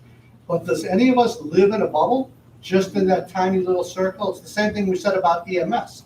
My particular township has got ambulance service. And so why would I have a millage for, well, because you travel all over the county.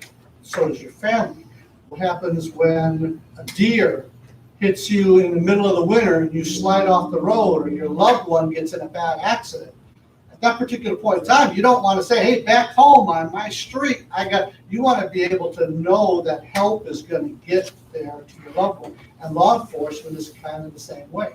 We want to kind of make sure that we have adequate coverage across the county. And right now we have, understandably so, a very frustrated CEO that has all these responsibilities but doesn't have the staffing to do it. And then, like I say, you mix in that perfect storm of right now, for the very first time in my almost 20 years here, where we're having a difficult time actually having quality recruits come to us, now is the appropriate time to actually have these discussions. We have, as you know, a million different committee appointments, and I am our ad hoc public safety chairman by our chairman's appointment.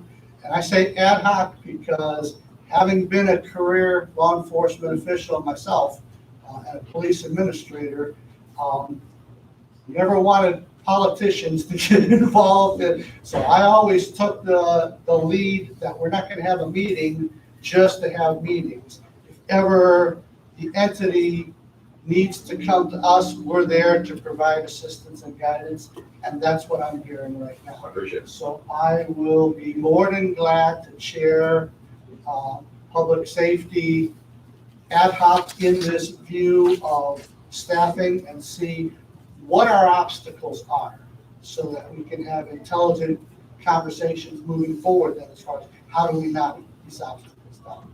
So what I would like is from the rest of the board, anybody who's interested in being on this committee, we always keep the committees to 3. But if you're interested in being on that committee, please just fire me off an email and let me know what times and days of the week are good for you and bad for you. And the same thing with yourself, Sheriff. I would like to know what is a good time, what is a bad time. When you guys set it up with you guys, just tell me, I'll make it happen. Well, and I appreciate that, but still, if there are better or worse times, I'd like to know that, and then we'll go ahead and we'll put a committee together, because it's not gonna be solved tomorrow, but to not have the discussions, it's never gonna be solved for sure. And then one last point, Kyle, on just one slight correction.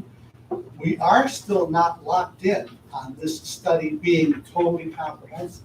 So the sheriff was not necessarily inaccurate when he said a wage study, because this board said we have to wait and see what comes back with the RFPs. The RFPs say, this is what it'll cost to do a wage study, and whoa, this is what it'll cost to do a comprehensive. We may have to proceed initially with just a wage study. This board has not made that decision for sure yet, so just wanted to make that one correction. And yeah, so. Perfect. Thank you for your time. Discussion. I do want to kind of move the meeting along, because we do have a very long personnel after this. We also have a closed session. Neighbor council there is darting me with laser eyes, so it won't be too much longer, sir. I know you have court and trial and all kinds of other stuff, and I wanted to get the judges upset. So the next item on the agenda, number 2, is the telephone bid opening process. And so, Quint, if you could just make that introduction, and then John can go through the process, just to explain to everybody what we're going to do. Sure thing. So a little over 2 months ago, operations had worked with telecommunications broker, because we had decided through this board, through this body, that we were going to upgrade the telephone system countywide. So in order to do that, a broker was brought into the picture who helped us navigate all the features, all the power requirements, all the actual infrastructure needed for the project. It went through ARP, through the proper channels. At that time, it was decided that we would engage in an RFP. The RFP was issued a little over, well, actually a month ago. We've had 11 respondents. It was due Tuesday at 4 p.m. These are the respondents for the RFP, because, and the reason why we're opening this in a public meeting is because the amount of the RFP, the value of this project, exceeded a standard, which then said, okay, at this level of project, this funding level, we need to have a public opening. So this is how it works. John is going to open up each one. They're all sealed. These are the ones that passed muster, so we know that they're qualified. We are going to name the company who has got into the bid process. We will read what they have as a total amount, and that is it. A decision will not be made today because we need to take this back to the committee and decide what actual company will be named. It's we reserve the right that just because it is not maybe the lowest bid or the highest bid or right in the middle, we take into consideration services as part of the determination. So when you hear a name and hear a number, and then you hear later on, well, why didn't that person win the bid? It's because we take in a complete perspective on what services are offering and how well they can perform the project that's been outlined. Before we do that, is there any questions before we get started? How I would like this process to go is this. It's not a public comment period. This is not up for discussion or for review. We have YouTube, which is recorded. We will have a document here, which will be entered in as a public record about all the names that have been opened, or excuse me, all the packages that have been opened. The company name will be revealed as well as their bid number. And that's about the end of the discussion as far as our process is concerned. And then we will follow up with a meeting where we'll discuss this in detail. Sir. Yeah, I think it's fair to say sometimes the bids are, even though they've gotten an RFP to respond to, sometimes the bids are a little bit apples and oranges. So sure, that will be analyzed by staff to see, are we comparable? Correct. Not just the quality of their service, but correct. Are we really talking about comparable bids? Correct. And I wanted to make a point that that discussion doesn't happen during this portion of the process. Right. We're simply opening it publicly, mentioning that the companies are in the bid. Okay, are we good? Proceed. Okay. With that, John, what's what we'd like to do. Julie, do you have a record as well, or an opportunity to write down names and bid amounts? She does. She has this. Okay. Would you like me to take a second record as you open? That's up to you. Okay, we'll do that. Okay, so we'll start. If you want to start, what we'll do is we need to name the company publicly and then find a total amount. Okay. So we'll start off Millennium Technologies. Okay.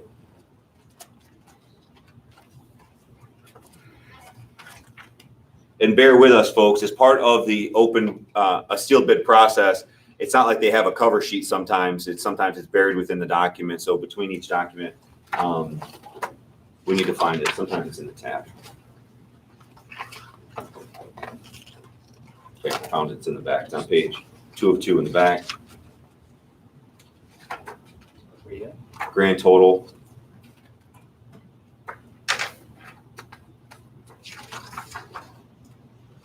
See here, I can read it. That's fine. For Millennial Technologies, I have a grand total of the project of $166,411.97.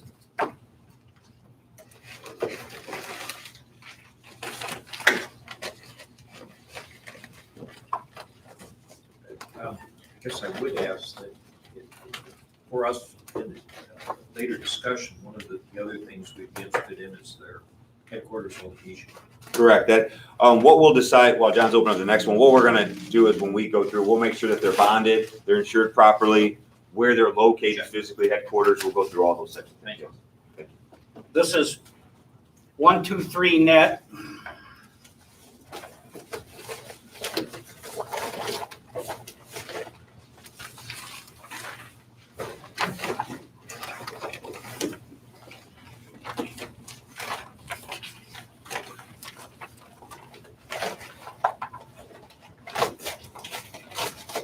The next RFP, we'll make sure a cover sheet's included with grand totals. Here we go.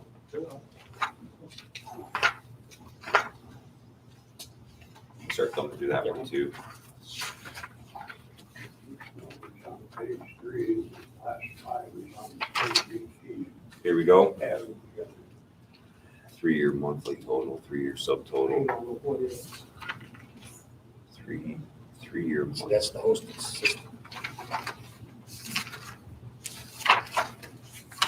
So a hosted system, where's the actual number? That was the hosting. Okay. 123 net has bidded on, this is a 3-year, I'm going to read the number that's been submitted, $247,271.40.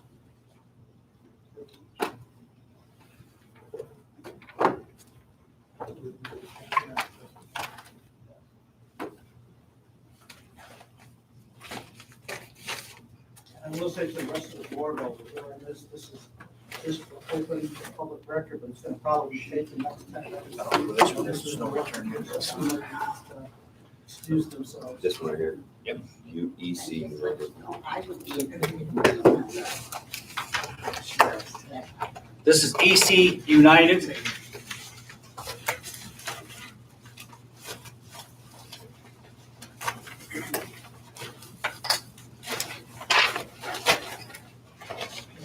Each submitting RFP with your determine quality of the Hourly candidate. billable rate. I'll make an announcement at a future meeting. Annual revenues, cloud-based.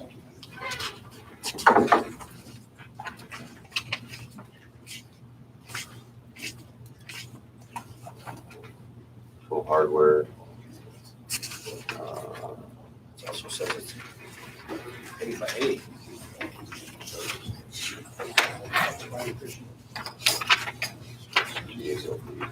Yeah, so. What's that? That's what Ted was talking about. It's another thing. That's okay. I don't know what 8x8 means.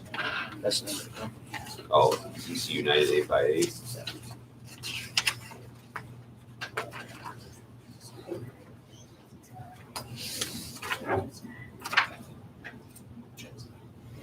Same housekeeping meeting for any of the public. It is. Probably take about the next Total for 5 to 10 minutes, presentations. so if you're looking to stay to the end and you're looking for a break, that would be a little good time. Saying due today.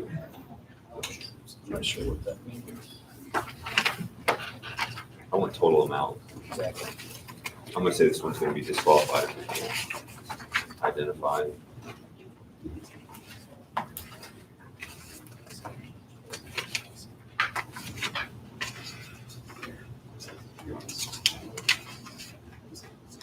It's showing the total hardware $75,000.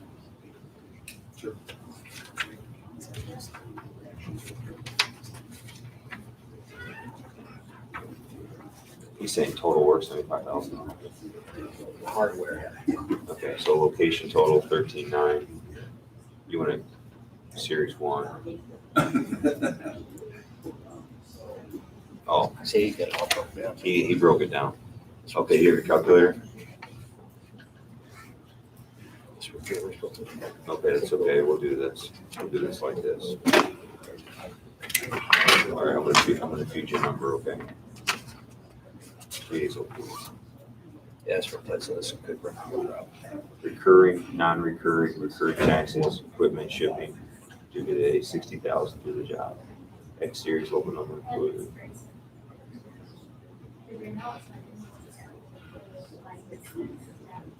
Four phones, 40. Oh, 10 locations to install and quote. All right, what's 60,000? $92.05. It's okay. I'll read it off like this. 60,000. 60092.05 plus 44559. 104,000. Okay, $651 and a nickel. and a nickel. Okay. EC United 8x8, $1,400, $651.05. Repeat that? 104,651 and 5 cents. 104,651, 5 cents. Okay.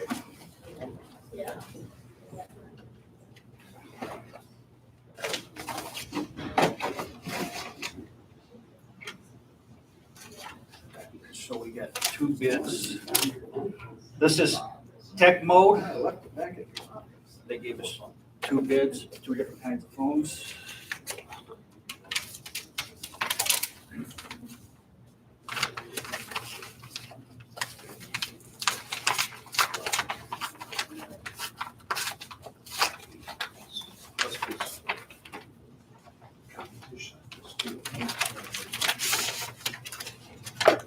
It's rare that we get that many bids.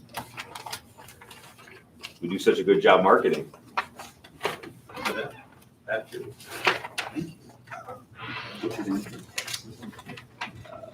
Via platform. Tech mode pricing, page 27.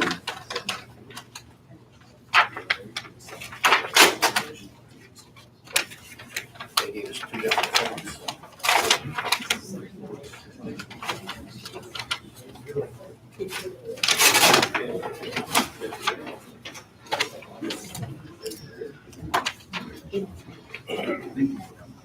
You see it. This is 1 of 3, so where's the second one? I got it right here. Okay. That's the second phone. It's a different phone, so it's why it's a different bid. Okay, and there's 3 of 3. They got a third one too? No, two. Well, that says 1 of 2. 1 of 3 bid for the telephone This is system. those. Okay, and then this is the second one? Yep. Should we open all three of those? I'd open up all 3.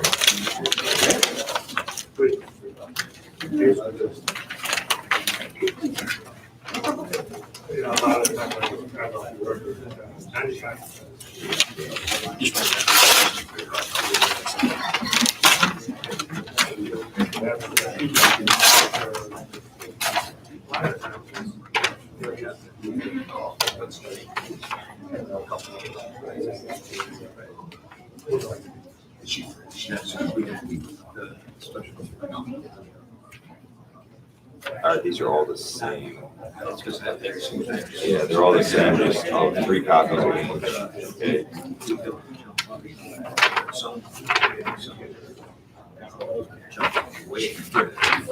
It's what it is, you gotta just go through it. Purchase price, $151, includes everything in technical solution overview. Does not include shipping. All right, so bid 1. All right, so 1 second. So this is tech mode bid 1. And then one must be hosted versus unhosted. I think it's a different phone. Oh, so we have, This is okay. a Vaya phone. All right, so tech mode 1, and this is a Via phone. So let me go here, let me go to page 27 real quick that you have. 151, 656, 94. Okay, so it's the same one. So that's what we're going to record it as. Yeah. Okay, tech mode bid at $151,656.94. All right, let's get the next one going. So this is the second phone.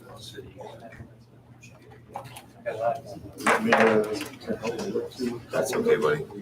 We're okay. That's your second phone. It is what it is. Same one, same price.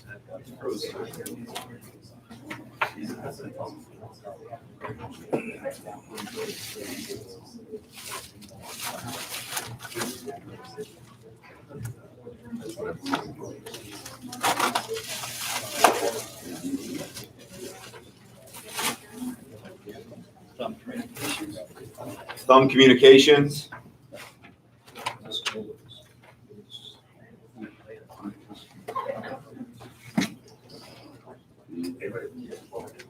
See, this is what I'm talking about. That's the way it should be now, huh? That's how it should be. Thumb Communications, $171,206.27. Did you say tech mode 2 is the same as tech mode 1? Yeah, with the tech mode 1 and 2, the exact same numbers that we can find, so that's the numbers we'll record.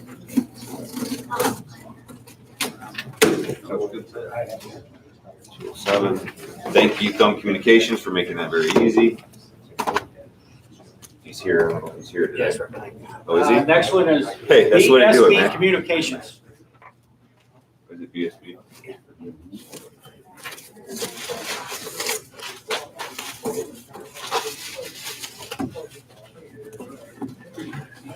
They must have shipped the proposal in glass, I guess.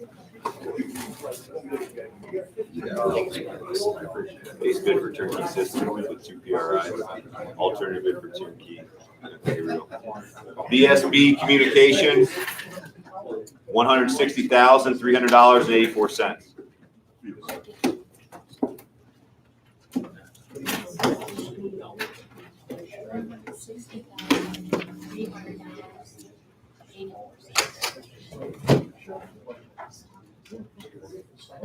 Now, next one is Telecom Consulting Group.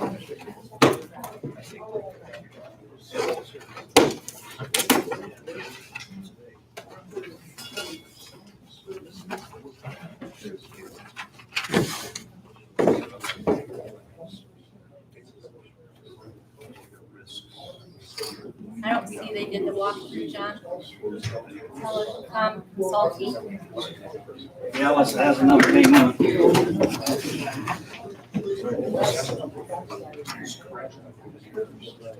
Telecom Consulting Group. You don't see them on there? They didn't do the walkthrough. TCG, did TCG do a walkthrough?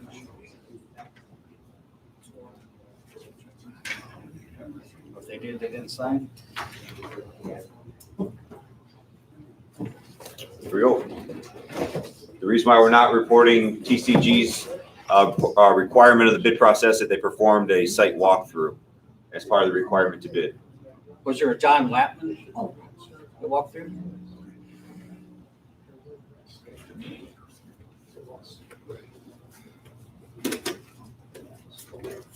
Nope. He was on the, I was communicating with him on the He never, maybe he sent a representative, and if at that point, if a representative was present that we didn't know about, we'll enter it into the public record. this one. Next, Eva, is it? Yep. This one is Nextiva.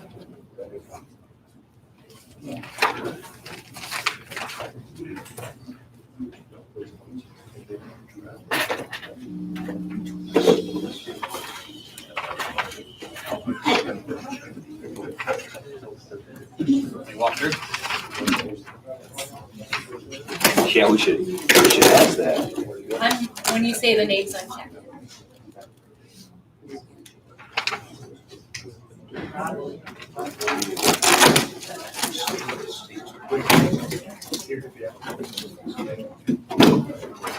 Yeah.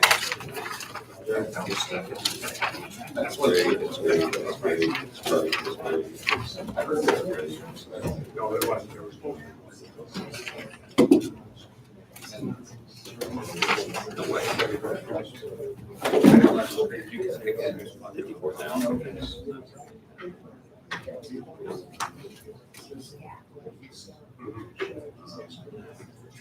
Tiva. Well, Oh, he did a discount.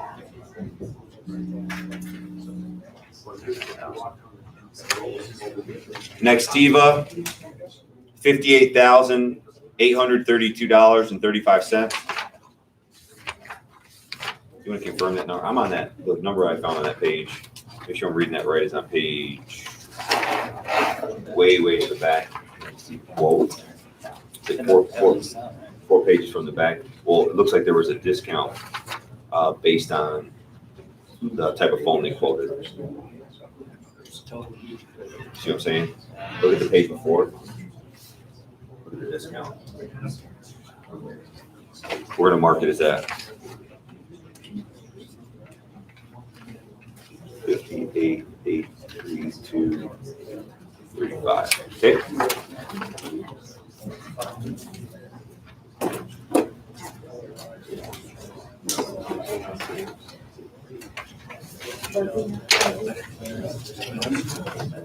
Teoma Systems.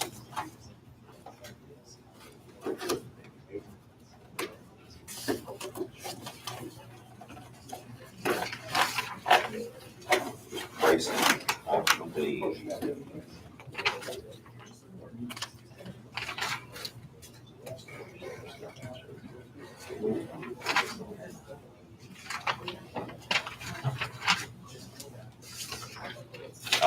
They tabbed it. Good for them. Teoma Systems, $174,827.70.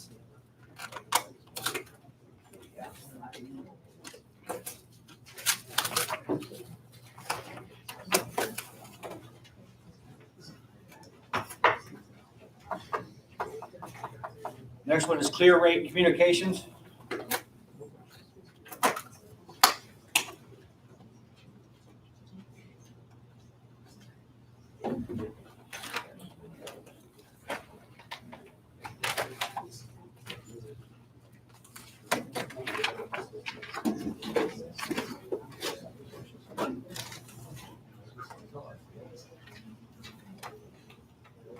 Page 24.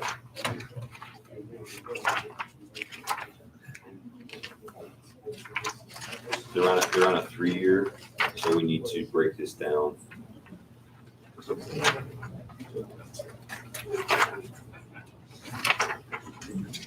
Oh, wait a minute. Page number is dropped off.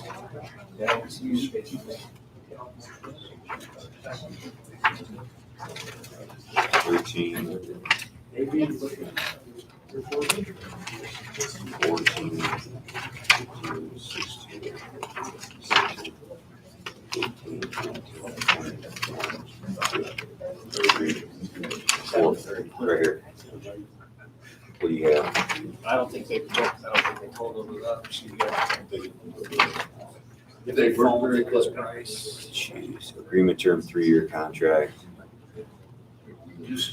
Unlimited. Total cost. He's at, oh. So 57, what's 5,700? We need 5,700.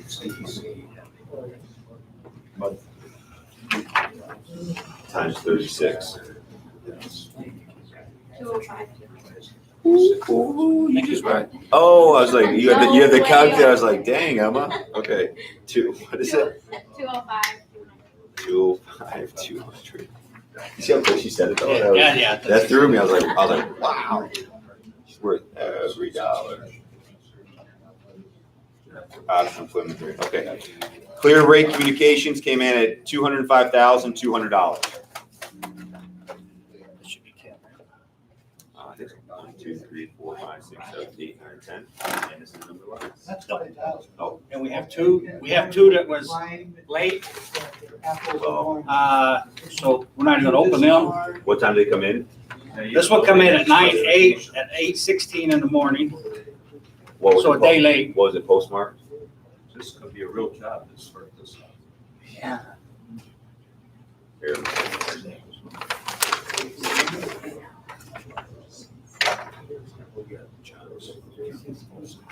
Nope. We are not accepting this. This proposal came in a day late, so we will not be accepting this for bid. One more just came in yesterday. We will not be accepting the last package as well as it came in a day late under bid. Come in yesterday at 2:02 in the afternoon. Okay. We have a total of 10 bids submitted. One more time for the record, Millennial Technologies, 123net, EC United 8x8, Tech Mode, Thumb Communications, BSB, Telecom Consulting Group, or TCG. We're going to confirm whether or not a representative did a walkthrough from TCG. Nextiva, Tioma Systems, Clear Rate Communications. We have them all. Very good. Thank you for that report. Recommendations from administration will follow. So we will move on now to the draft motions from the committee of the whole. And Kyle, can you take those, please? Yes, sir. Okay, page 1, we have the resolution for the Bell River Intercounty drain. I'll move that, and I think that needs a roll call. It's been moved and supported. Roll call, please. Commissioner Henning, Yes. Commissioner Jarvis, Yes. Commissioner Miller, Yes. Commissioners Zender, Yes. Commissioner Snyder, Yes. So that motion. Okay, page 2 of 2. We then have motions 2 through 8. I do have a couple questions there. I'll move them for purposes of discussion. Support for discussion. Support. It's been moved and supported. And motion number 3, the thumb alarm system is for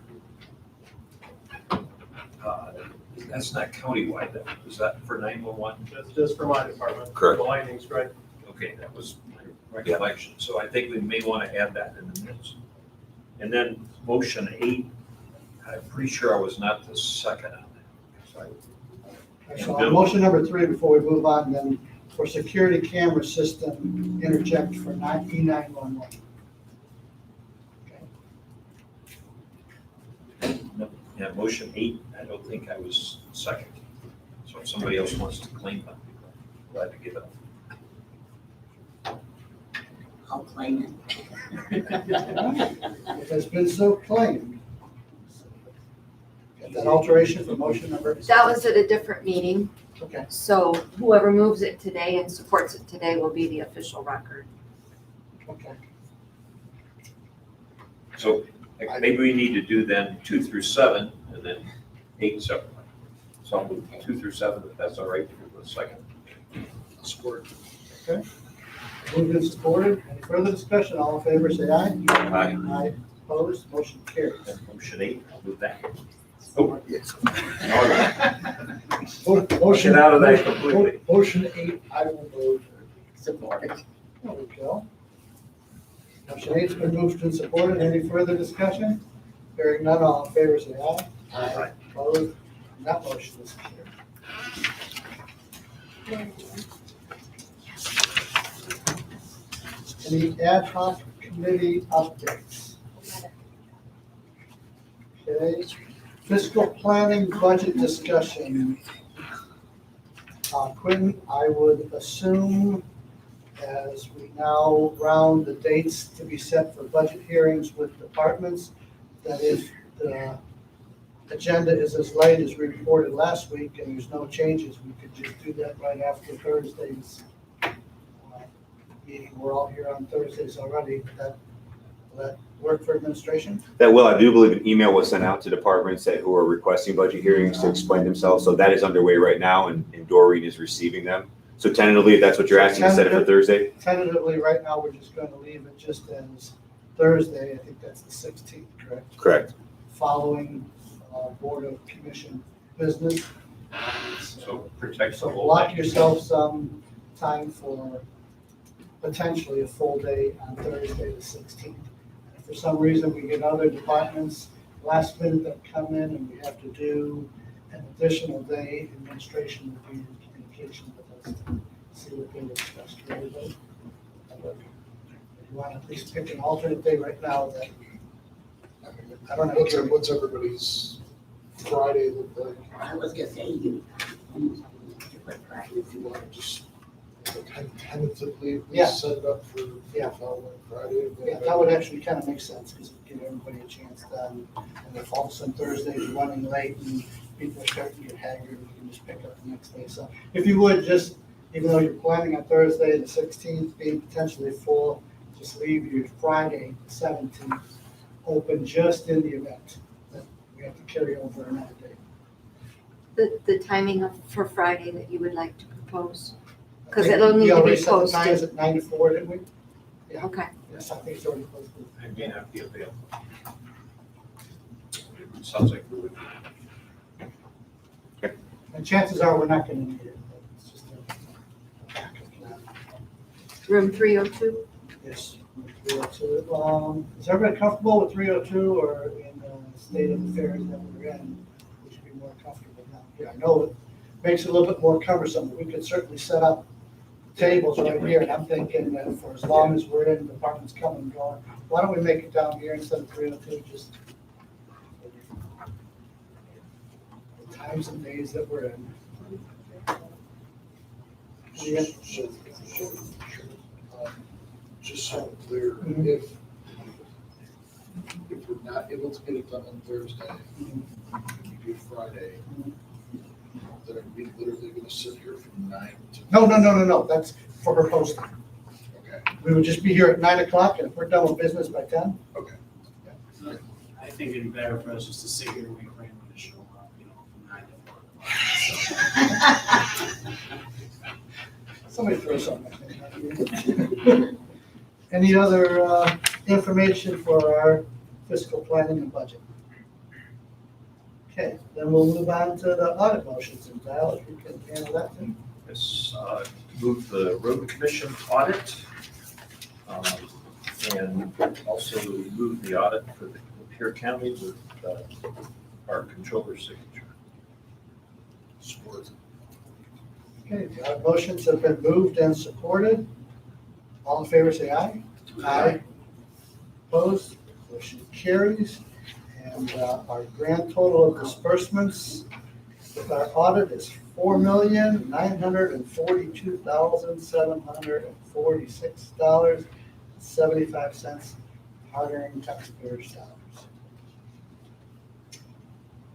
And that brings us back down nearing the end of our meeting here to one last public time. Is there any public that would like to address us? Yes, sir. I'd like to address the police staffing issue and make some suggestions that might be helpful or whatever. When I ran for Lapeer School Board, I ran on the agenda of skilled trades. Rather than emphasizing college, for years, people have emphasized that piece of paper from a school as being the end-all, be-all, and now we have a shortage of skilled trades. With the attacks on police recently, they got a shortage in law enforcement people not wanting to do it. Something that might be helpful is, instead of treating it as a college education field, treat it as a skilled trade. Go into the high schools and, start classes or do presentations and let these young people know just the kind of stuff that these officers go through every day, because I don't think they have a clue. They think it's trendy and cool to attack the police or whatever. They hear something on the news and they just bash the police, and I don't think the public has any real clue what these guys actually go through. I don't even fully know what they go through. I think part of the recruitment issue is getting to these kids early and letting them know that law enforcement is not their enemy. And let these kids know that this is a potential another career path rather than flipping burgers at McDonald's complaining about life. Another good way to have a great career out of high school and serving the community. And that's just a way that I think we could start to solve that issue. It's not going to solve it overnight or immediately, but over the longer term, that might be a better way to handle it. I know I personally went to college and I've got a degree and I'm not even using it. Couldn't find a job doing it, it was useless. So that piece of paper needs to stop being the end-all be-all of careers. Second of all, hearing just how much these guys are actually getting paid, they deserve a raise and should absolutely get it somehow, however it can be arranged. I publish automotive service data for a living, and I'm making more money than some of these cops, and they're putting their lives on the line. That's pitiful of society in general, so these guys deserve more. Next thing I wanted to address is people complaining on meetings and people suggesting YouTube shouldn't be a thing because people just want to complain. These public bodies answer to the public. And yes, dealing with the public, I've done it myself in retail for years, can be a pain. But especially elected positions, you signed up for it. So some people complain about nothing, other people's complaints are a little more substantial. This COVID thing has been a hot button issue, no matter what side of the aisle you're on. And public should be treated with respect, everything should be transparent and open. And people suggesting that it shouldn't be, not saying anybody here did that, just in general. That shouldn't be in public service. I mean, people signed up to be answerable to the public. That was part of the job. So that's public transparency is a big thing with me, answering the public. For years, the public's been asleep at the wheel, and now they're waking up, and some public officials aren't liking that, but tough. That's part of the job. So I just wanted to say that. Thank you. Any other comments from the public? Yes, sir. I just want to put my 2 cents worth in. I've talked to the sheriff at length on different topics regarding recruitment. One young lady I met at a garage sale, she's currently in her final year at Oakland in criminology with a minor in sociology or psychology. And she is actually, I think, with the deputy today, taking a ride, and she's in a, what's that program called? She's in? The Explore Reserve stuff? Explore? No, the one that the lady that you and I were talking about. Yeah. She's in a program anyhow where it's kind of like an intern program type thing. And if we could go, like he was mentioning, to the schools, I know we have liaisons at schools, but maybe a thought is the presentations at the schools to try to recruit. And I don't know that much about the education levels for the sheriff's department, but if they can go to the academy, like they've been talking about, like he was talking about, I think would be great. But at the same time, we have to look at the money end of it. How do we get that? And I think we need to really seriously, in your budget meetings, seriously look at whatever needs to be done and how to get that money in there, whether it be whatever you come up with. But I think it's important that we do more public relations with getting out to the schools, the seniors and the juniors in high school, or even the sophomores, where they can get the education that they need in high school. And with the police, if they can go in there and do little brief seminars, say for an hour or two every so often in the schools, to kind of pump them up to say, hey, here's an opportunity. Think about it. And as general public too, we can go out, just like this young lady. I told her about the sheriff's department. She needed to get a hold of them and see if she can't get something going. And she's looking at a criminology degree. She doesn't know where to go. But to get her, like he was saying, we have to have the financial backing of the commission, of the county, to get the money up there where they will accept it. And I can't blame them for wanting to go to, say, another county, another department that's paying better money and better wages. Better wages and a better retirement package and health care, all this kind of stuff figures into the total figure. So I'm just saying I support whatever we come up about recruitment, and as far as the money that we can come up with it. Any other comments from the public?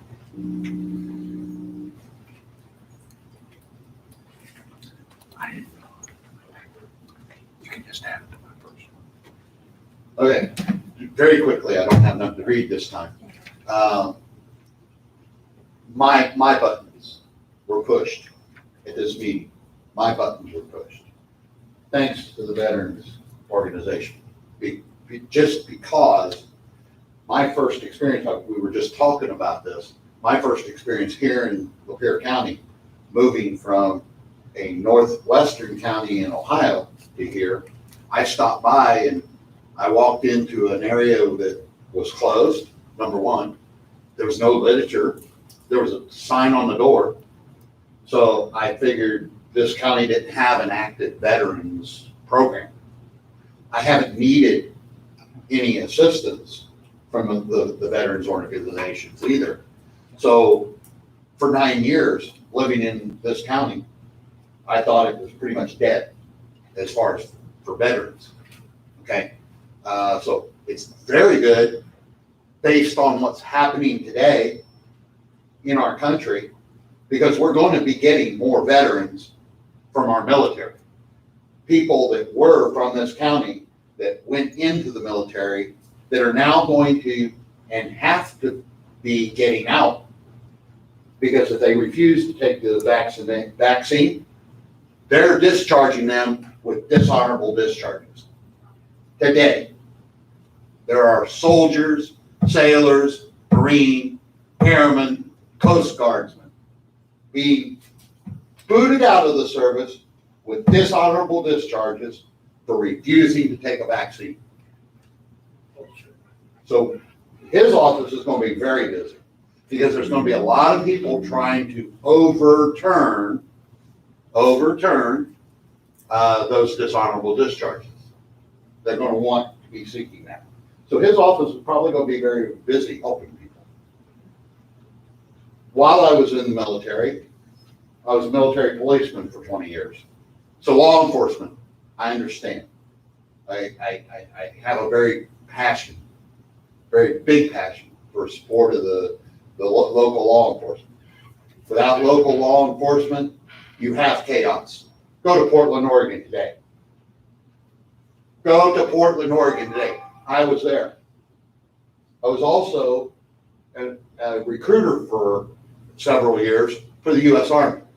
We were allowed to go into the high schools and basically have free run of talking to these juniors and seniors and sophomores and try to get their mindset on joining the military. So I've done that. So there's a lot of passion going on today and this is coming back. If you need somebody to volunteer for some of these committees, to be a citizen volunteer, to help so we can understand better what you're going through. Maybe you might get somebody who wants to run for one of your positions when you decide to retire or whatever. I'm not a politician. I agree with the sheriff. I never thought I'd ever be a politician, but I'm actually considering it at this point. But, I just want to leave the committee. You've got somebody that'll step forward from the community and sit in on some of your meetings if that's allowed. I don't even know if it's allowed. I know these meetings I can come into, but your committee meetings, if there's an invitation to public people, it took my wife and I being invited to Hadley Township meeting to where they were going over the machines and how they account for things. I never would have believed some of the things that I learned in that short time by being a public person, going to a meeting and being a part. So, I just want to encourage and again, reiterate, please consider one of you going to each of the meetings tomorrow at Suncrest and just see what they're telling their employees. I strongly encourage it. I wished I would have asked the lady her name because she said, I think I know her. She said, I live down the road from him and he's always, since he was elected, he's always represented us. And I said, I will make sure he knows of the meeting tomorrow and that at least one of his constituents she's really scared. And anything you might be able to do, if you think you know who it is, great. Thank you for acknowledging that. Anybody else? Okay, then we close public time and we are going to have a closed session. We originally were going to have two different items, but Mr. Administrator, if it's okay to postpone the evaluation part of it, I think we'll do that at a future meeting when there's all set up here rather than 5. So, quick commissioner comments before we entertain a motion for a closed session for litigation. Quick ones. Well, I'll start with him. Yeah, I took quite a bit of notes. I just want to run through them real quick. I won't take long, I promise. First off, regarding the off-road trail system, there's something to that. I don't remember what it is, but if I recall, there's some sort of restriction on off-roads. I'll have to get clarification on that. But I have heard that before, so thank you for bringing that up. I was not aware of the mandatory vaccination situation at Suncrest. I am pretty sure, and I apologize for saying something during public time, it just popped in my head. I think I know who it is. I'm very interested in it, and I'll actually get a hold of that person today to see whether or not, because I think I know who it is. As far as vaccine passports go, I know that was brought up earlier. I can say from my perspective, that's a hell no for me. I don't think that's a good idea. I really don't think the government should be that involved, especially in a pandemic like we're in. Just want to make that clear. Also, school mask mandates. I'm not in the school board anymore. I'm not a fan of them. I wasn't a fan of them when I was on the school board up there. Unfortunately, we as a county don't have any power over that whatsoever. I think many people agree with my stance on that are up here. I think the sheriff for bringing up the points that he brought up today. I know it's been an ongoing problem. I think we actually talked about this the very first time me and you sat down back in 2019. It's an ongoing issue and a continuing issue that we're getting help from the public on. And this is something that's probably not the most popular thing to talk about, but I don't care. I think it needs to be said. Our millage rate in the county just does not afford us much abilities to help a lot of our departments. I do agree with the statement that everybody is facing similar problems, but at the same time, if someone at Sonic doesn't show up to work, I'm not so concerned. If someone doesn't show up to the sheriff's office, I'm a little bit more concerned. I do think it's a serious problem. I think we have to look at our millage rate. I think we have to look at the very least restoring our millage to what it was set in place back in 1985. If we just did that, if we just restored it to what the voters voted on in 1985, that would add an additional $1 million to our budget today. If we just restored it to what you guys voted on in 1985 before I was even born. So I think that's something that really needs to be talked about, really needs to be examined. Because we're going to continue to have these problems. I know we talk about public safety millages. I will always be opposed to a la carte millages. I think they're a terrible idea. I think it's bad governance. And to be honest with you, I think, as much as the sheriff's probably going to find this offensive, I don't mean it to be. The sheriff is one heck of a politician in a way because he can give a speech. I think if we had someone like the sheriff on our side, to go forward with a millage, I think we would be in good hands because he's very passionate. He can definitely get people riled up. The last thing I will say is I will not be here on the 29th. So just as a heads up, the 29th of September, I will not be here. I will be gone. So there's no surprises there. But that's all the comments I had. I hope that was brief enough. That's a Wednesday. Try to be a little briefer. Our financial situation is, as I think you pointed out, actually 35 years in the making, where we've dealt with and adjusted our county departments in myriad ways, cutting to try to cope with loss of revenue all those years. So we've really run out of options to be more efficient and effective, I think.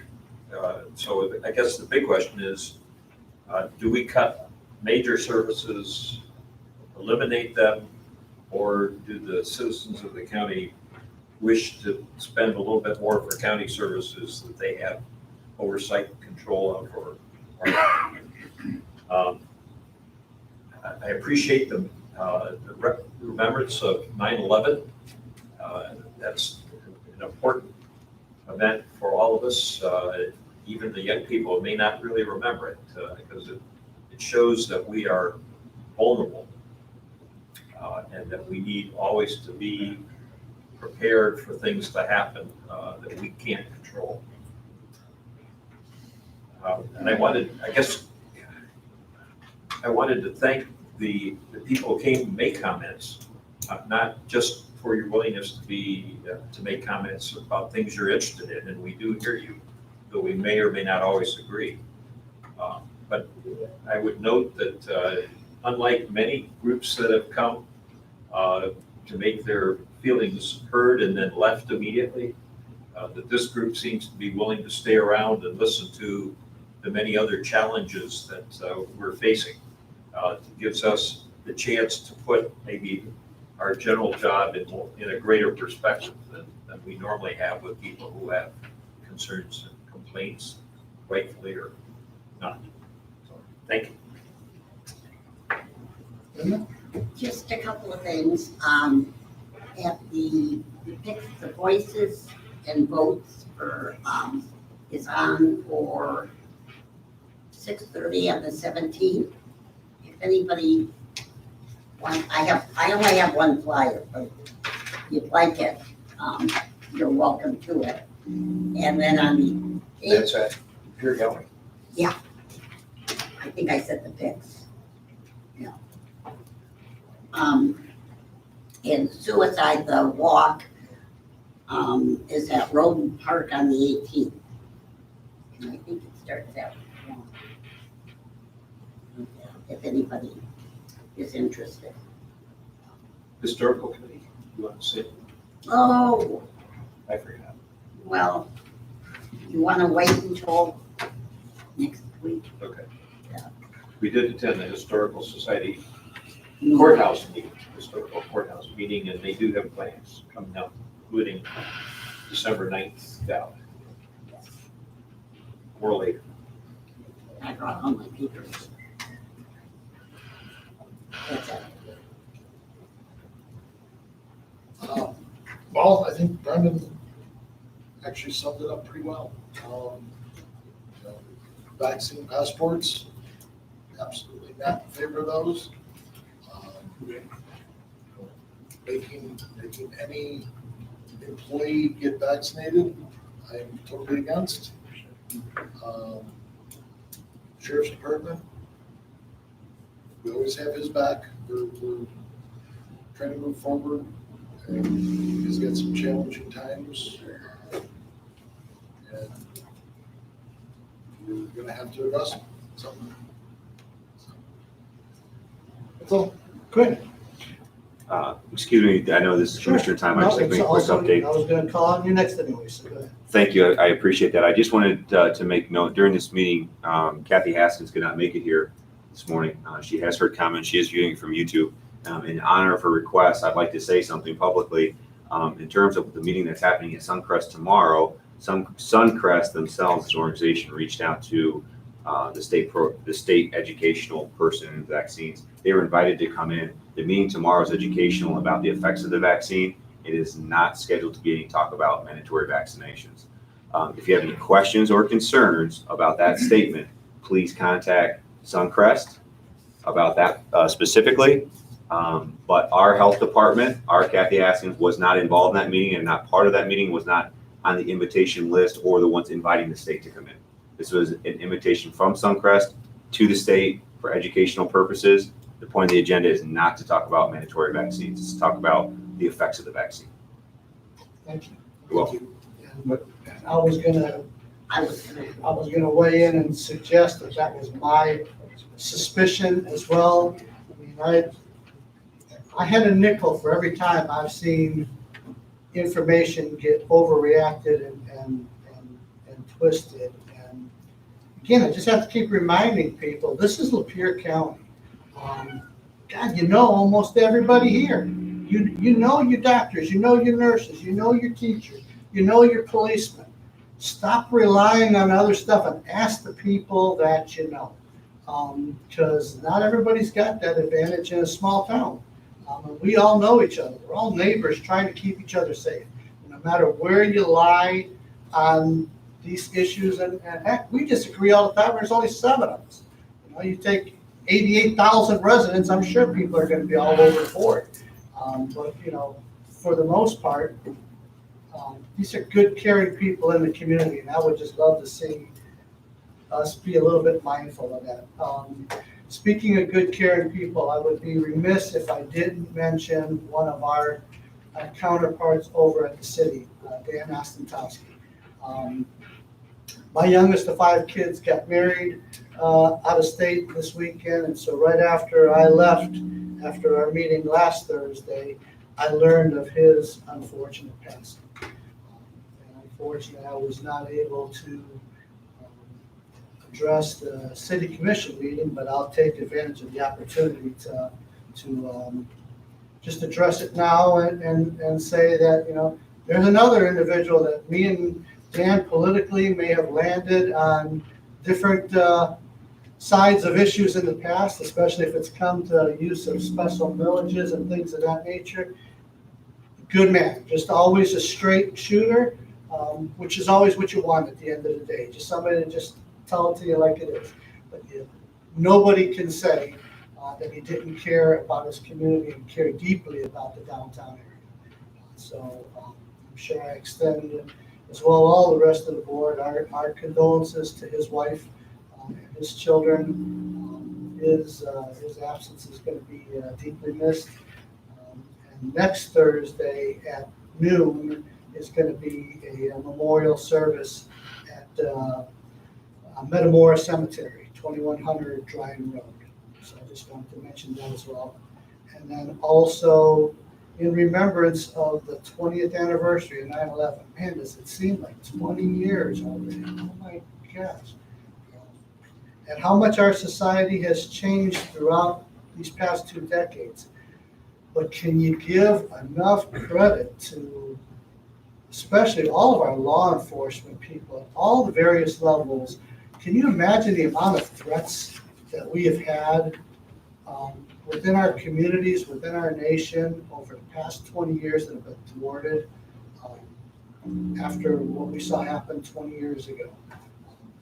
Just amazes me the amount of work that goes into keeping us safe. And here we are now 2 decades later talking about the fact that we can't even keep our own communities safe because, and again, being a retired law enforcement personnel myself, I can tell you, I know cops from all over this country that I still have relationships with. Morale has never been lower. I got involved in law enforcement in the mid-70s. Was involved in many different race riots and know what it's like to be spit at, have stuff hurled at you. I've been stabbed. I know what it's like to be shot at. And I can't think of anything any worse than people thinking of them the way they think of them right now. I think of those Capitol Police, again, I don't care where you fall politically on that, they were just doing the duty that they were sworn to do. And most of them are outstanding men and women who don't need the abuse because of one bad apple. So it just amazes me that we're stuck now in having to try and scratch and claw for people to do the job.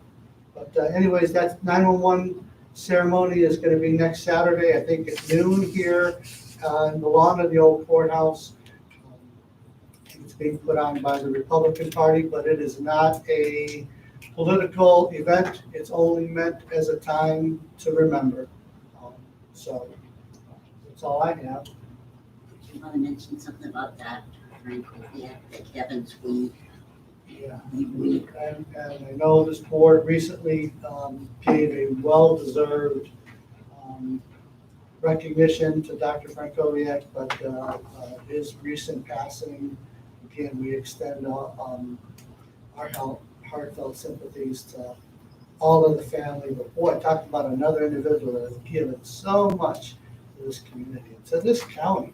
I mean, and was still our deputy medical examiner, stuff that he didn't need to do, just out of a sense of community. But thank you for remembering him as well. Forgetting anything else? If not, I'll need a motion to go into closed session for the purpose of litigation. We'll take a 7 to 10 minute recess. Because I know this has been a really long meeting. And after that, personnel as well. Thank you, everybody. Commissioner Jarvis? Yeah. I'll second. No, I'm Oh, doing roll roll call call, for the roll closed call. session. Okay. Commissioner Miller, Yes. Commissioner Schneider, Yes. Commissioner Henning, Yes. Commissioner Zender. Yes. Thank you, Renee, for keeping us straight. Like always. All right, we're recessed for the next 7 minutes. Over there. Okay, so anything that says FOC. I told her, red, yellow. So let's say, those boxes came far off. Good clarification. Now, obviously, there could be a box in there that everyone's overlooked, but